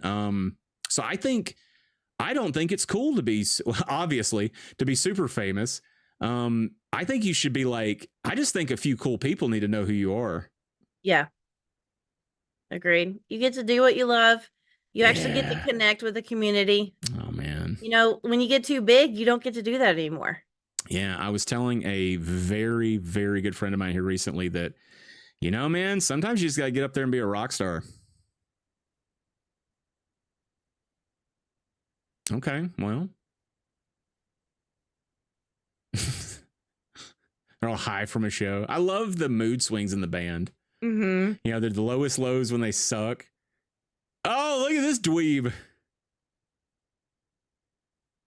I bought a troll for you. The one you wanted was blue.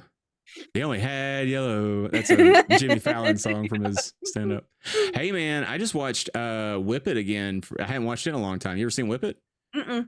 It's a derby movie. It's got Elliot Page in it from a long time ago. It's got Zoe Bell, but it's also got Kristen Wiig. Drew Barrymore directed it. Really? It looks good. But what's so funny is I love roller derby because my grandfather liked roller derby, and they have roller derby here. And so I wanted to go. And once I started going to roller derby, I didn't watch that movie. And my very good friend Nate the Norwegian sent me a message, and he said, hey, man, hey, can I call you tomorrow? And I was like, oh, and he's like, it's okay. It's just, this is better. And it was late too. I was like, yeah, man, you can call whenever. I'll talk, whatever. So next day I waited till like 10 a.m. and I'm like, all right, what up? And he called me and he said, would you want to announce Derby? And I said, oh no, because the answer is yes, but also no. I thought you did great. Thank you very, very much. I was very nervous, and he's good. Nate's good. He also had to handle mixing stuff. Because he's been second seat. This was his first time first seat. So he's primary. So he had to teach me stuff. and handle way more than he's ever done. And he's keeping up with like, I didn't have any of the hard work. I actually asked him, I said, well, let me do the opposing team and then you do the home team. That way we give it the gravitas. And I said, is it okay if I go a little extra? And he said, yeah. And I said, all right. And it's like, I blacked out. I just went, and it was the most fun I've ever had. I was on fire after that. But I came home, and because I'm a giant nerd, I put in Whip It, and man, Derby does not look like that movie at all. Whip It looks like the Avengers version of roller derby. Yeah. Because everybody's in really crazy costumes, and everything's so vibrant. Roller derby happens in gyms and roller rinks and wherever they can find the space, because it's all funded. It's crowdfunded. I mean, nobody makes any money. They get really hurt for no money. If you think this hobby is stupid, check out roller derby. They're fierce. They're warriors, man. They're the sweetest people. And I love seeing the kids. I love seeing the little girls come up to it and go, we signed my Girl Scout cookie box or something. Yeah, it melts your heart, man. But we were talking about something. Oh yeah, Almost Famous. He still hasn't gone home. Man, my mama wouldn't have put up with that. Would yours? I don't think so. Absolutely not. Good She would have found the next city. She would have driven the entire way. Showed up. Mm-hmm. Man, I'm not going to tell this story. Me and Brand got real bad trouble one time because we were not where we were supposed to be. And I'll be honest with you, it's not as bad as it sounds. But my mama didn't know where I was for a while. I got home and she was out on the couch. And I had not slept at all that night. So she goes, do you have anything to tell us? And I'm like, there's no way she knows about everything. Play it cool. What does she know? And I drew it out of her. And then I told her a few years ago what all happened. It's not that bad. Yeah. I still got grounded. It's Brand's fault. Always is.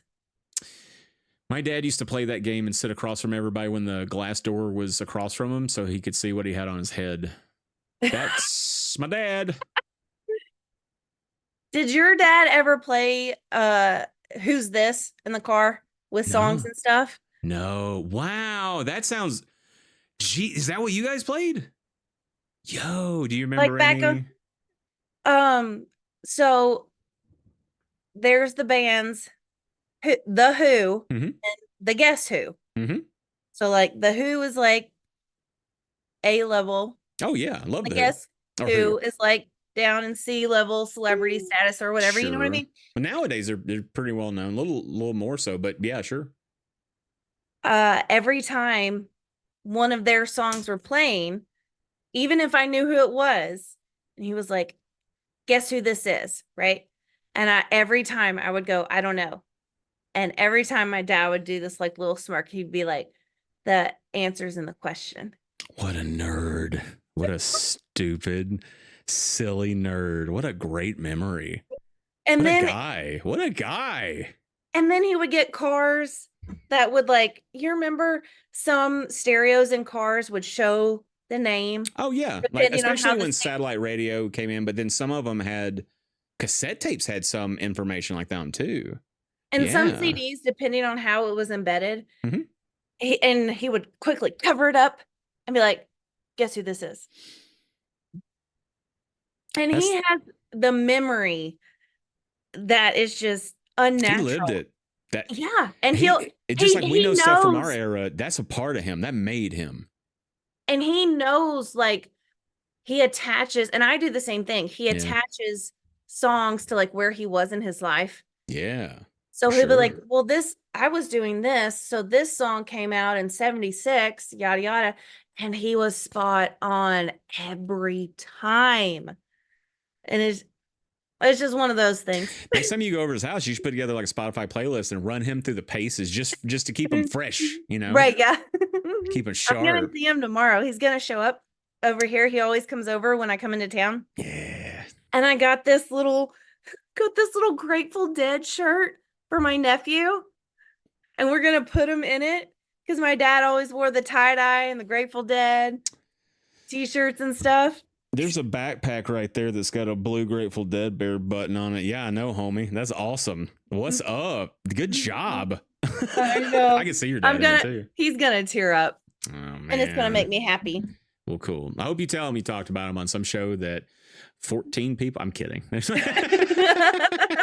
You talking shit. I talk shit about you. Said you used to make me learn songs and punish me if I didn't know them and trick question me. Mm-hmm. That's why I'm in therapy, Dad. Now here's your shirt. Sheesh, man. All right, so music in my family has been very, very interesting because, like, my folks, I hope they don't get offended by this, but music was always important to them, but like they just didn't play music around the house because, like, the kid liked movies, so I watch movies a lot. But in the car is where we got it. So radio. That's why I wanted to be. I've wanted to be a radio DJ since I was maybe 7 years old. This is man, if I could find these tapes, I would get dropped off my grandma's house and then I would sit under her dining room table and I'd lay the chair down and pull it next to me like I had like a booth, and I had a Sony boombox and I had a Radio Shack. I can see this microphone. It's black with silver on the top. I would plug it in the mic, I put in a blank tape, and I would hit record. And I can't imagine what I said, but I pretended I had a morning show, kind of like what I'm doing now. Yeah. And then I would flip the switch on it from mic to radio and just hope that a commercial was playing, because I don't care about commercials. But if you could hit it on a commercial, that means you're going to get the beginning of the song. And I would just listen until the song was over and come back. And we're back. Y'all buy some of those mattresses. Make sure you head on down to the car lounge this weekend. We're going to give out t-shirts and balloons for the kiddies. Here, that's right. It's Skeeter and the Gooch. But like, I know he's very didactic for a lot of reasons, and so I'm not going to go into those, but I'm just going to tell you a story I'm just going to tell you a thing, is that Rick Burgess used to do Butt Naked Fridays on K98, and then that's an old memory. I met him once up at who cares?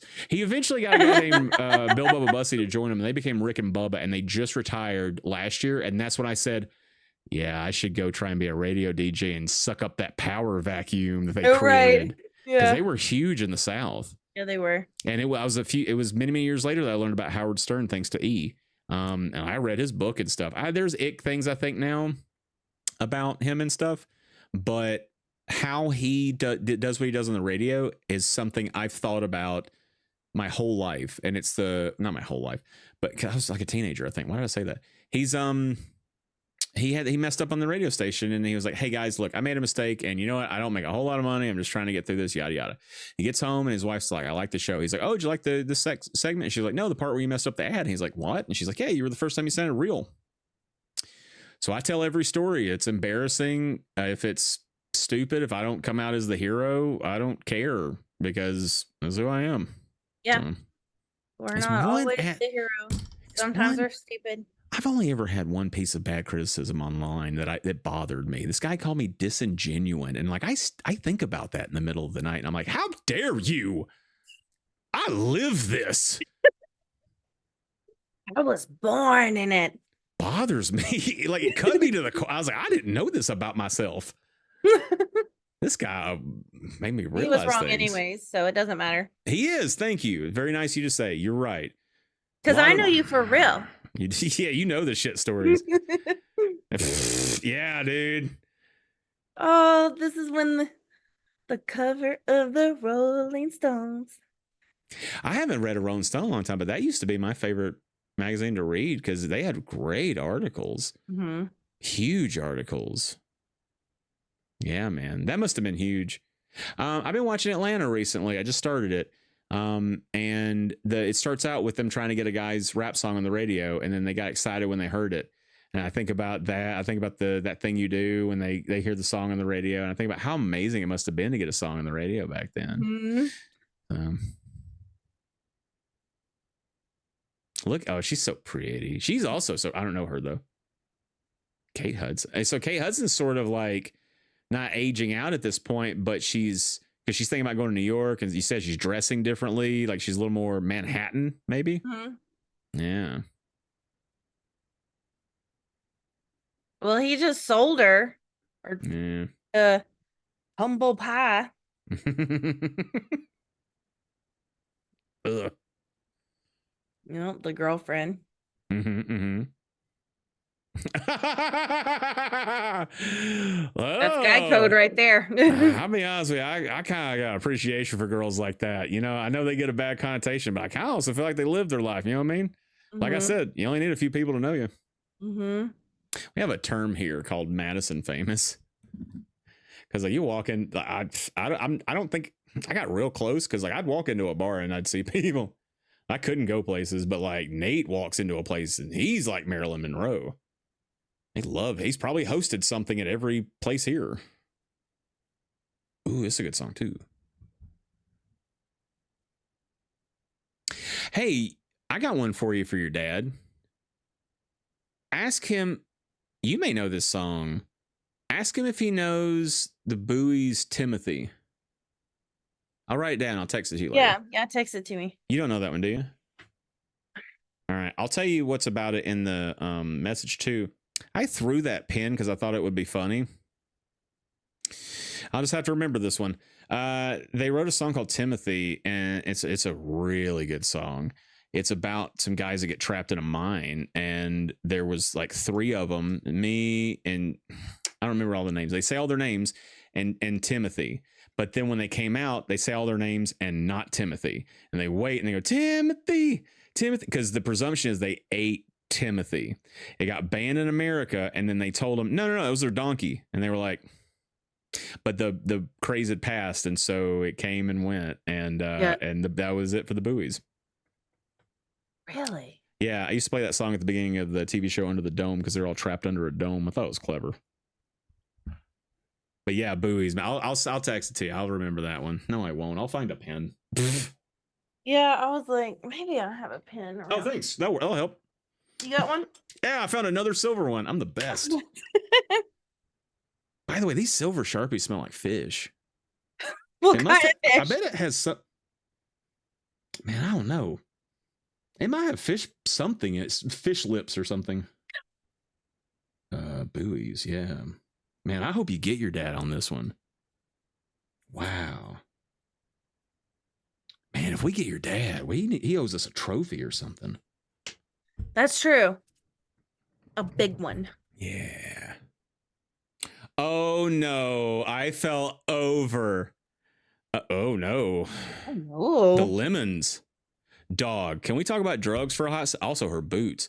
Can we talk about drugs for a second? Now knowing what I know about lewds, because we missed it.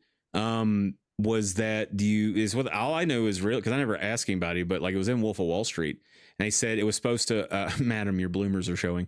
The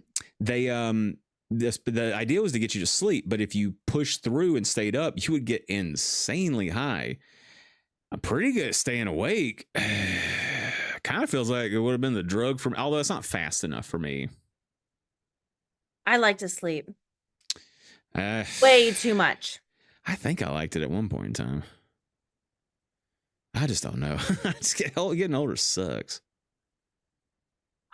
Aww. It's the worst. Man, let's talk about music memory and graduation. So I unfortunately came out of school at a time that was close enough to Time of Your Life by Green Day. It didn't come out that year, but they just kept playing it at shit for I think 3 graduations had that goddamn song on it. Mm-hmm. I hated it because to me, there's going to be some people that disagree. That was the death of Green Day. Green Day used to be a punk band. I don't know what happened. They put out Dookie, and it was awesome. You're talking about cool underground, but it was widely available. They had jokes and I think secret songs and stuff. That was it, man. That was punk. And they put out Nimrod, and I was like, I don't know. There's one really good song. It's not punk at all. I weirdly like more punk than I let on. I saw the last night of one of the greatest punk bands I've ever seen here. They were breaking up that night, and I bought their cassette tape. They're called Paint, and you'll never get to hear them. But it's I just don't know what happened to Green Day after that. And everybody says that they like American Idiot, and I'm like, you know what? I like my friends more than Green Day, so I'll let them have it. So sad. Do it. Don't do it. Oh no. Don't do it. You did it.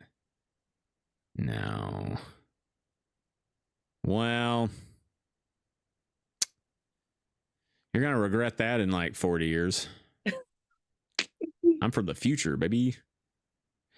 Guys, when they're sleepy, don't touch them. Go away.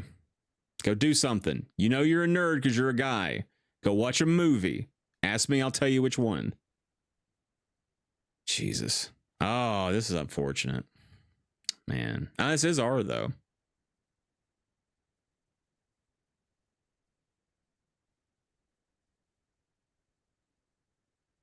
Man, that's rough.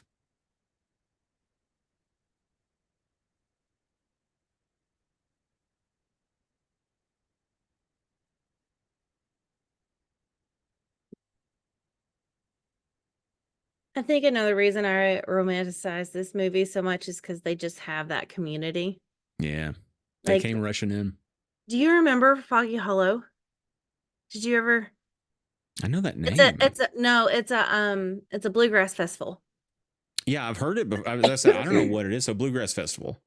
Mm-hmm.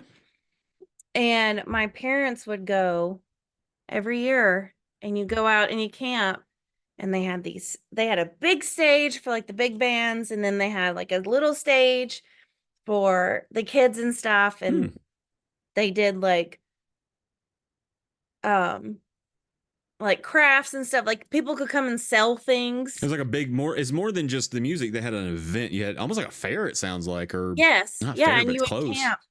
And a bunch of my parents' friends were in a bluegrass band called the Distant Cousins. Oh, so that's a good name. Yeah, we would camp around, the same area, and we always called it Cousins Corner. And you would just a community of people that just loved and appreciated the same kind of music. And we would go to sleep as kids in our little tents, just listen to them pick all night.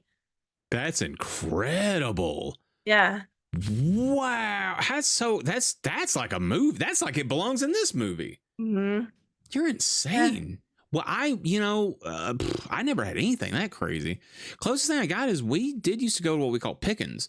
So we were near this guy had this barn, but he didn't want to have a farm. So he just turned it into like a little venue, but like he didn't charge. It was just this is so weird. I don't know why this existed. Cause it was like, he had a professional kitchen. He would like cater. We never paid anything. And they would just get local people that play music to pick. And then you had a place to dance. People danced. It's the first time I ever asked a girl out. I don't remember how old I was. And she turned me down. And my dad put his arm around me and said, well, better luck next time. And unfortunately, I didn't quit trying. I should have quit then and been happy. Oh, I hope he doesn't walk into the wall like that other girl. Man, can you imagine that? Well, I don't know. I don't know if it's the same for boys and girls. So I'll say what I was thinking about, and you tell me if there's like maybe an equivalent. Like, yeah, when you're younger, every now and then there's like an older lady, like, if you're a tween or something, especially when you're younger, little boys are just always loving girls, if they're straight. But like I'm unfortunately I'm clinically unhealthily straight, and I kind of wish I'd do something. My life would probably be easier if I was gay, if I'm being quite honest with you. But I don't know, I was a talky little kid. And so these girls would just be, I remember all the women at the hair shop. I had long hair when I was a little kid, and I'll hurry up and tell this because this part's the best. But I cut it because kids made fun of me at school because it was the 90s and it was Alabama.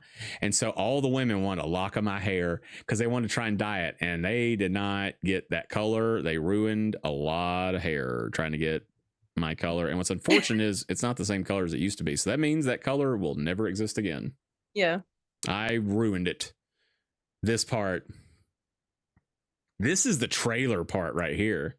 Yeah.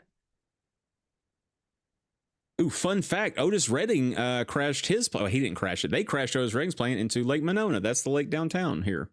Oh. Yeah, they leave that out of the tour.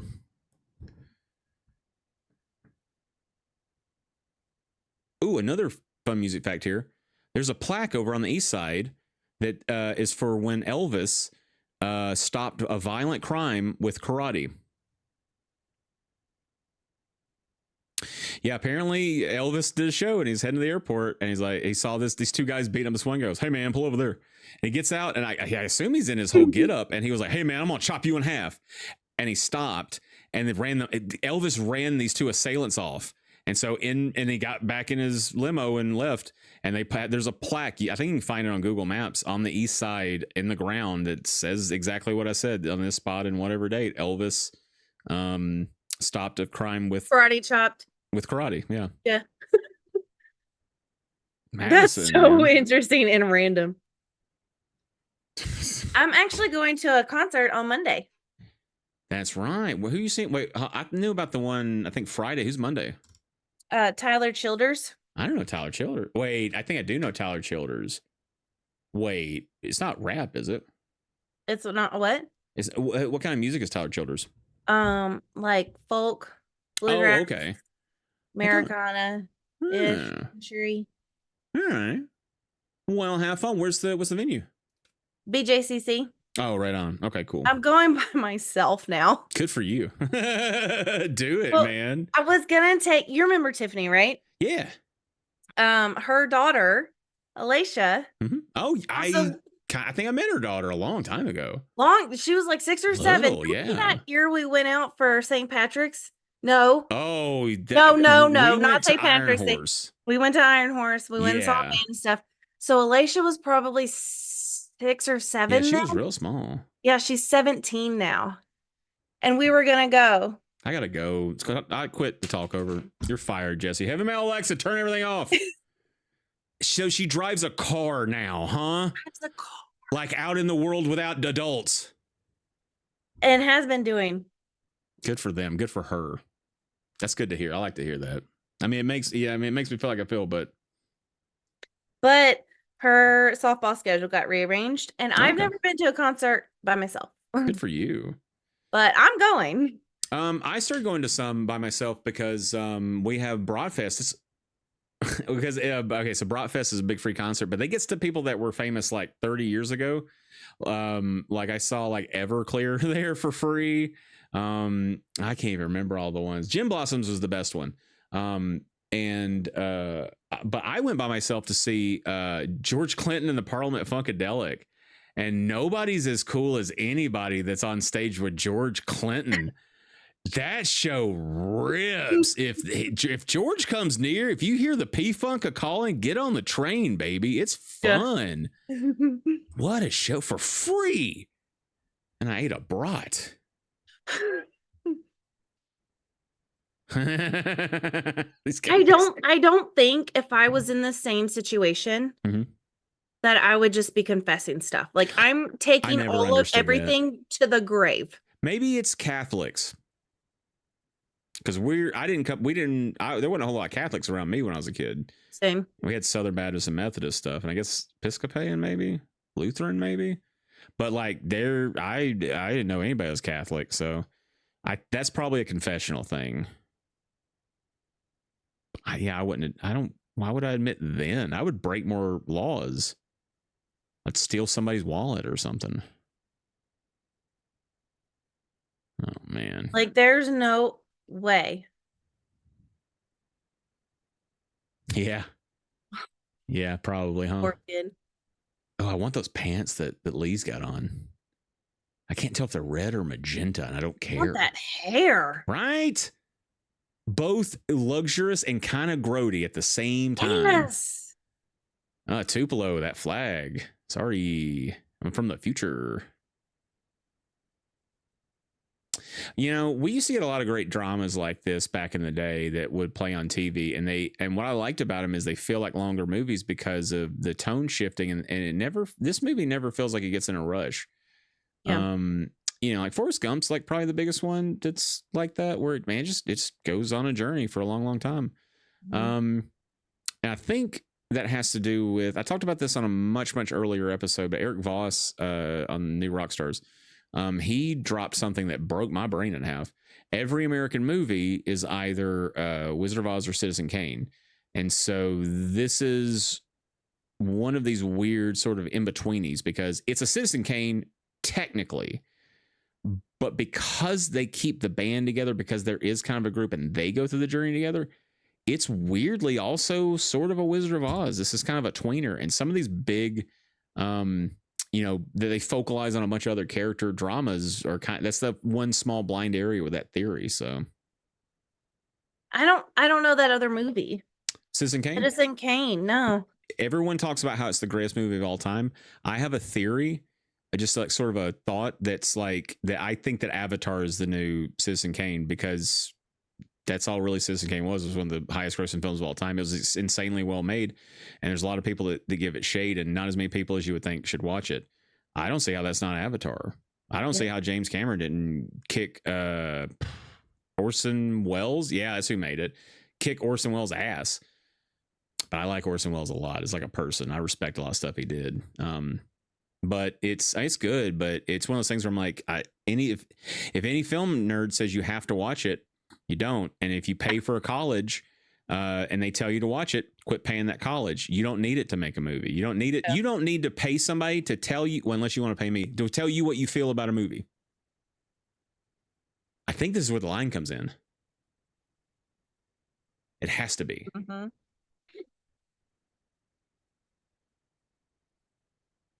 He's kind of doing his Capote voice. They want you to get drunk on the feeling of being that you belong. Rude. No, being uncool is cool. It really is. I love people who just love what they love with no apologies. Let your freak flag fly. Mm-hmm. That's why I go to Rocky Horror Picture Show, is because that crowd, I feel like I can breathe in there. Like it doesn't. I don't dress up in. Man, if I had the body for it, I'd dress up like Frank Frankenfurter in a moment. And I could have this. I could do it now, and they would love me. I'd be like Marilyn Monroe in there. I keep saying her a lot. I don't think that I like Marilyn Monroe that much. I should pick other examples.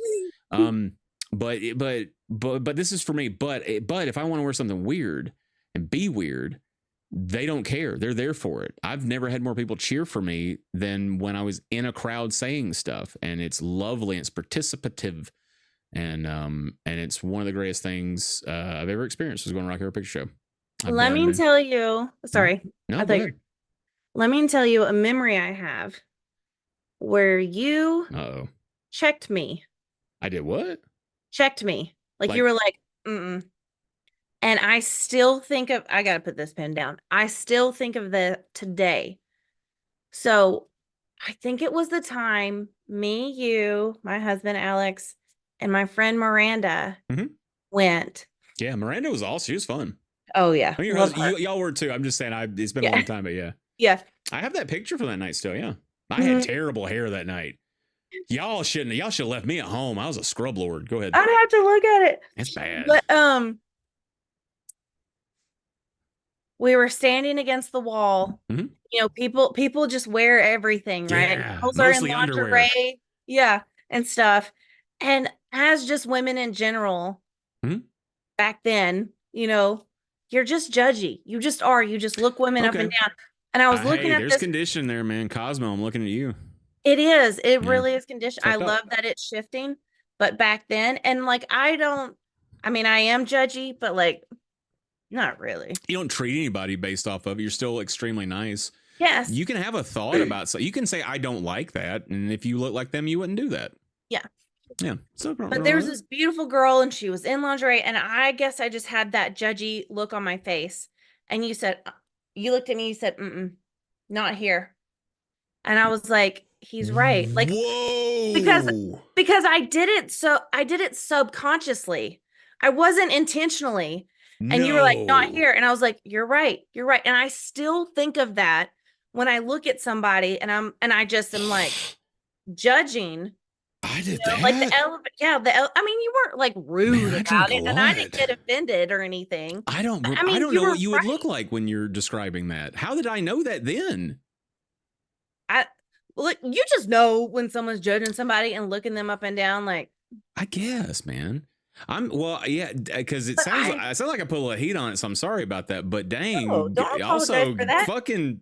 I shouldn't have been doing it. She was gorgeous, and I was. Hey, I was judging, but I was jealous because I couldn't pull that off. But you instantly were like, I get it.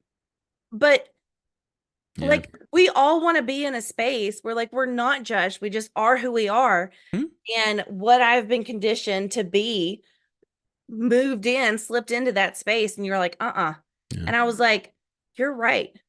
You're right. And I still think of that today when I get in that mindset, because we're all like deconstructing of something, right? Oh, sure. But I still think of that. I'm like, no, you don't have, your first thought doesn't have to be judgment against another woman. It's true.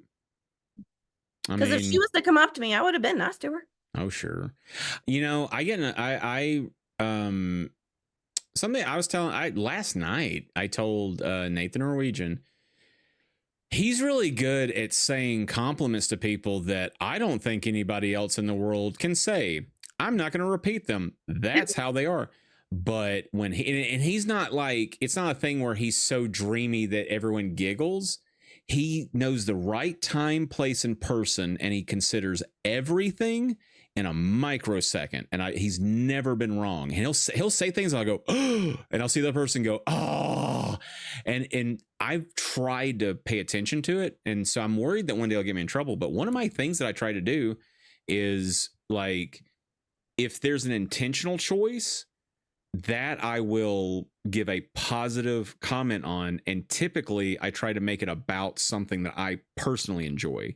Like, I like that shirt with those pants. I wish I could get something like that going. I think it's really steezy or something. Don't give them too many specifics, but just be positive about it. Sometimes you can go real wrong with a compliment. Sometimes people don't want to be complimented. They don't want to be seen. But like, if they did something that's a little cool, I'm going to tell them, I see you, keep doing that. And I try to do that the most I can without going too gross, because you can really go gross real fast. So like, the general rule is just don't. But if there's a way and you vibe the situation, don't make it your first line. Vibe the situation, know the person, pay attention to what it is that you're talking about, or ask questions.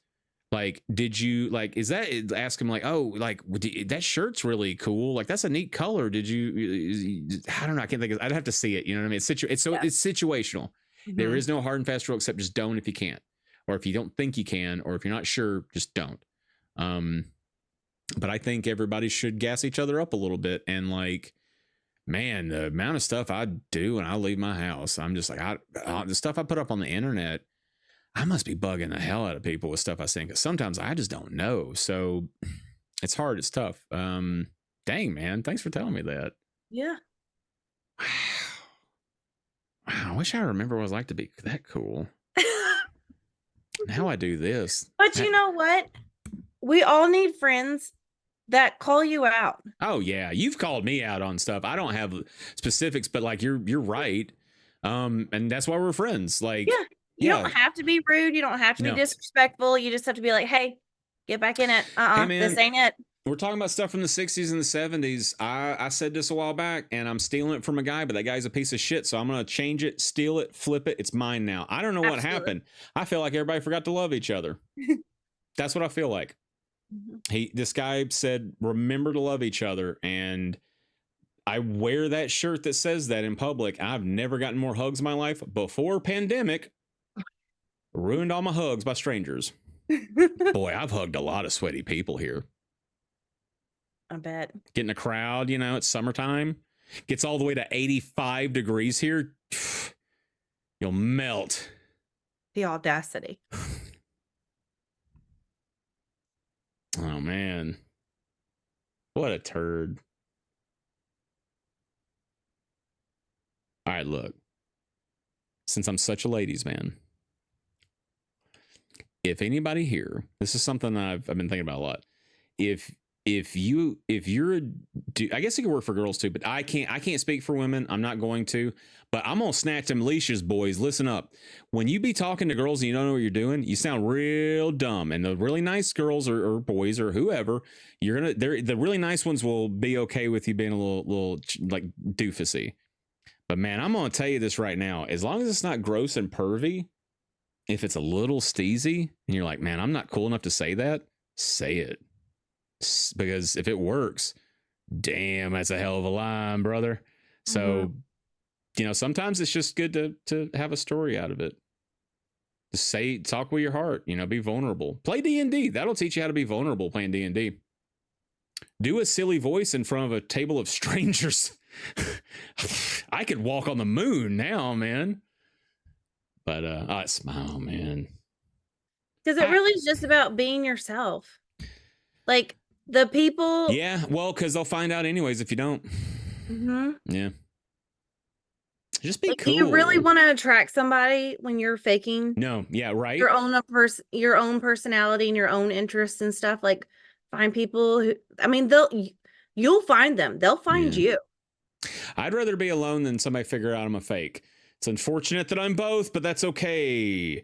Drugs and booze work just fine. I like this part a lot. I do too. This is like, can I just throw this out there? I feel like this is the perfect, like, not Sunday afternoon movie. Sunday afternoon movie is like Under Siege or something, or The Rock.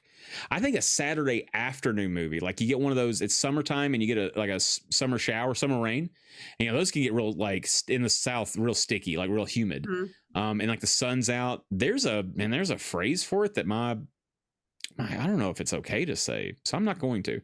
But those summer rainstorms are just so beautiful, and the colors are vivid. That's when you get some of the most rainbows, like at low level, like in your yard and stuff. And you're like, well, I can't go outside and play football no more. Let's go inside and watch Almost Famous. This is a good one for that. I love the conversation he just had with the craft girl. I don't remember her name. But when she was just talking about the other groupies that are coming along, Oh, the new class. The new class. And she's like, they don't even like the music. Like, they don't know what it's like to hear the words and you physically ache from the lyrics and stuff. These guys, and it's only like it's less than a year. And well, he's a little kid, but then from the start of him being a big kid, it's less than a year, isn't it? If I was that kid, this year in my mind would be like 10 years. I would tell people about, well, I don't know, if he goes on to be a writer, then he probably wouldn't. This is going to be a small story, the more stories that he picks up and writes. Yeah. So go gather stories, everybody, and keep them. And keep friends around to remember the parts you don't. Right? You're going to have friends like me who remember nothing. Nah, you remember the right stuff. Sometimes. Yeah. I never remember the right thing at the right time. It's always the wrong stuff at the wrong time, which makes it right. Sorry, I clapped in the mic. I just love that he came back. Yeah. I have that carpet now. It's awful. I have the worst apartment in Madison, Wisconsin.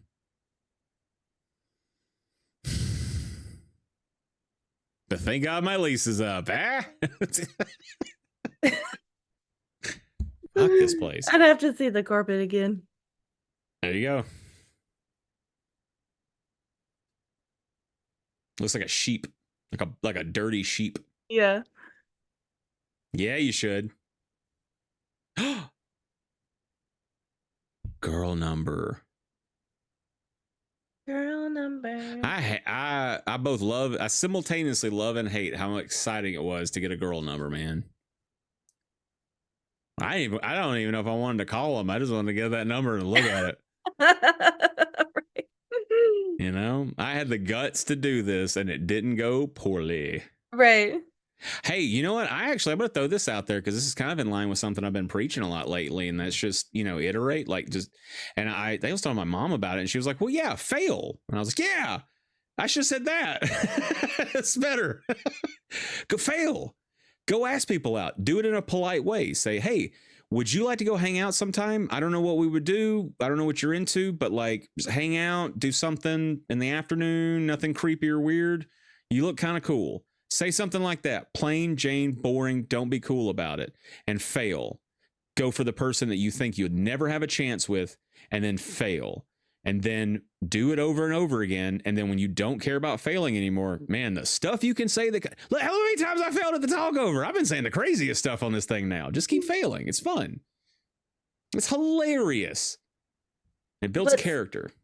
It does. What's so crazy is I think about like back in my early 20s. I remember hitting 25 and having a mental breakdown. What? Yes. Really? Yeah, Well, because hold on. like Are we? What you're? Don't tell me personal information. How? Keep going. 25. yeah, and you just think like I'm gonna be alone. And You? I'm not easy to be with. I think this is close to around the time that I turned 27. I think we're roughly in that ballpark. I could be wrong on the years, but it doesn't matter. I remember the morning I woke up and I was 27 years old. We were all hanging out the night before. It was a party we threw called Champagne Showers, where at midnight we'd pop every bottle of champagne that we brought and spray ourselves with champagne, which is exactly when we found out that it burns your entire soul out of your body when you get champagne sprayed direct. Why do you think I wear glasses now? I woke up and I was completely sticky. All of my records were everywhere. I was 27 years old and I literally thought this. I thought, well, it's downhill from here. What a dumb thing I said. It's true though. It's true. I was a golden god at 27. I could punch a cinder block to the moon back then. I was cut out of wood. Oh man, what a beautiful movie. Yeah. You think you have to have it figured out in your 20s. My God. I'm so glad I bought this today. I'm so glad I spent a week walking around going, I don't know what the hell I'm going to talk about because I didn't need to. No. Fairuza Balk. Yeah, that's who I really. Anna Paquin. I forgot her name. So I even like the font, man. I swear to God, like, Bezos, if you autoplay this commercial next, you let me watch this. I don't know who's John Patrick Amadori is. He's himself, though. Quiet girl. Oh man. Now I'm going to be bumping that soundtrack. I don't think I can sleep for another week, man. Legend in Cab. Mustache Boy. These are the best credits, man. I love the pictures. Hey, that's something. So yeah, I put up that video, a little short about Iterate. I got to go through. So I got a box that I keep. I have to have a place. I know it doesn't look like it, but I have to have a place for everything. And so photos, there's a lot of people I know that when to throw photos away, like my parents. Some of them are from my parents were still together. And they're like, I'm just going to toss these. I go, no, the hell you're not. Those are mine now. I got them in the divorce. Y'all shouldn't have had so much Boone's Farm that night. So I keep them. And I have a box that I bought for it just to keep them safe in a climate controlled area. And I've also got videotapes I made when I was in high school. I got videotapes I made with Brandon. I got hard drives. Every computer I've ever gotten rid of, I pulled that hard drive. Wow. And I'm able to pull some of that out now. Like I picked up a VCR the other day. I'm trying to get a high 8 camera so I can pull this stuff because I'm now at a place where I can use some. I didn't know that I was saving it for now. And I finally figured out what to do with some of it. And I want to try and put something big together with everybody because you're definitely in a billion of them. And everybody that's been on the TalkOver is in a million. Adrian, the guy that was on for American Movie, I have just one whole file of me and him at a bar, dog. We went nuts with a camera one night and we were like, just do it. Let's just take too many pictures. So, man, I'm finding amazing stuff, man. It's cool. You know what? Sometimes co-produced by Peter Frampton? Like, do you feel like I do? Let's talk about another music thing before we get out of here real quick. Peter Frampton ruined the talk box for everyone. The only people that own talk boxes are Peter Frampton and people that wish they didn't buy a talk box. It's the coolest invention ever. They're just a little pricey. Like if you're going to use it, it's absolutely not pricey. It's great for it's up there with the price of like guitar pedals and stuff. Do you know what it is? Mm-mm. So it's a tube, like a rubber tube, and you connect it up to your microphone. You run down the microphone cable into the talk box. It's also connected to your guitar.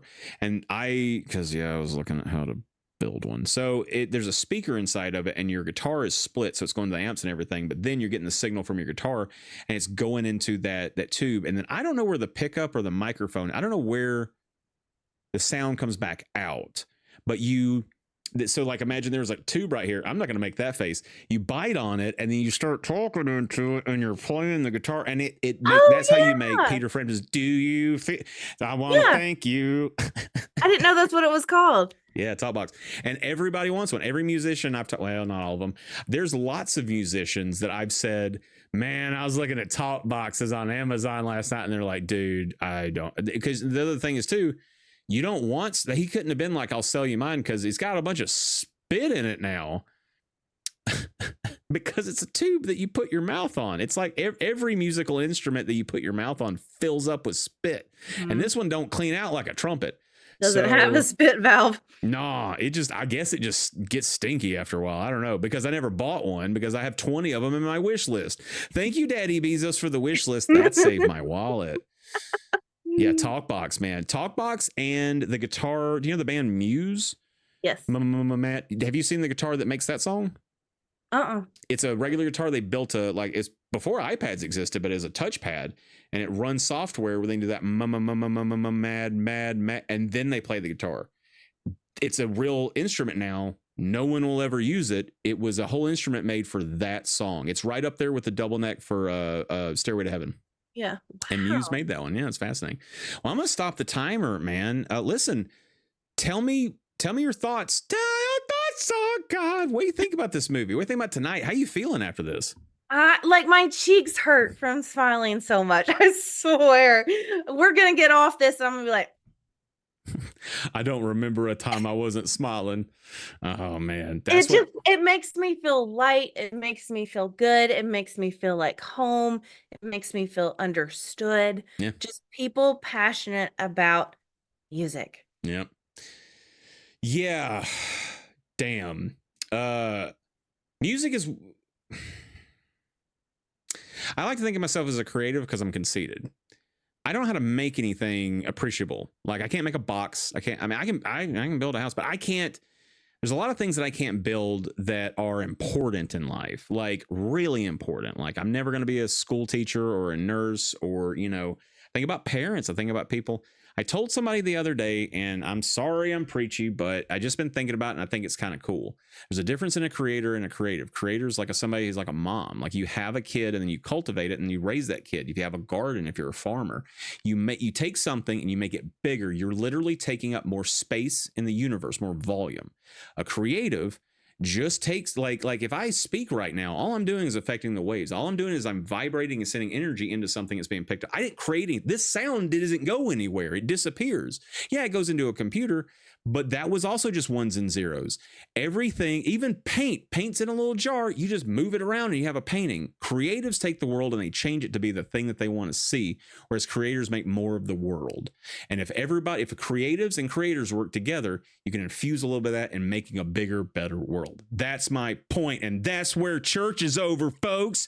I'm done talking about this. I'm gonna go to bed now because I'm tired, because I've been excited about watching this. I want everybody to go out and do something nice for somebody. I want you to tell somebody that you love them.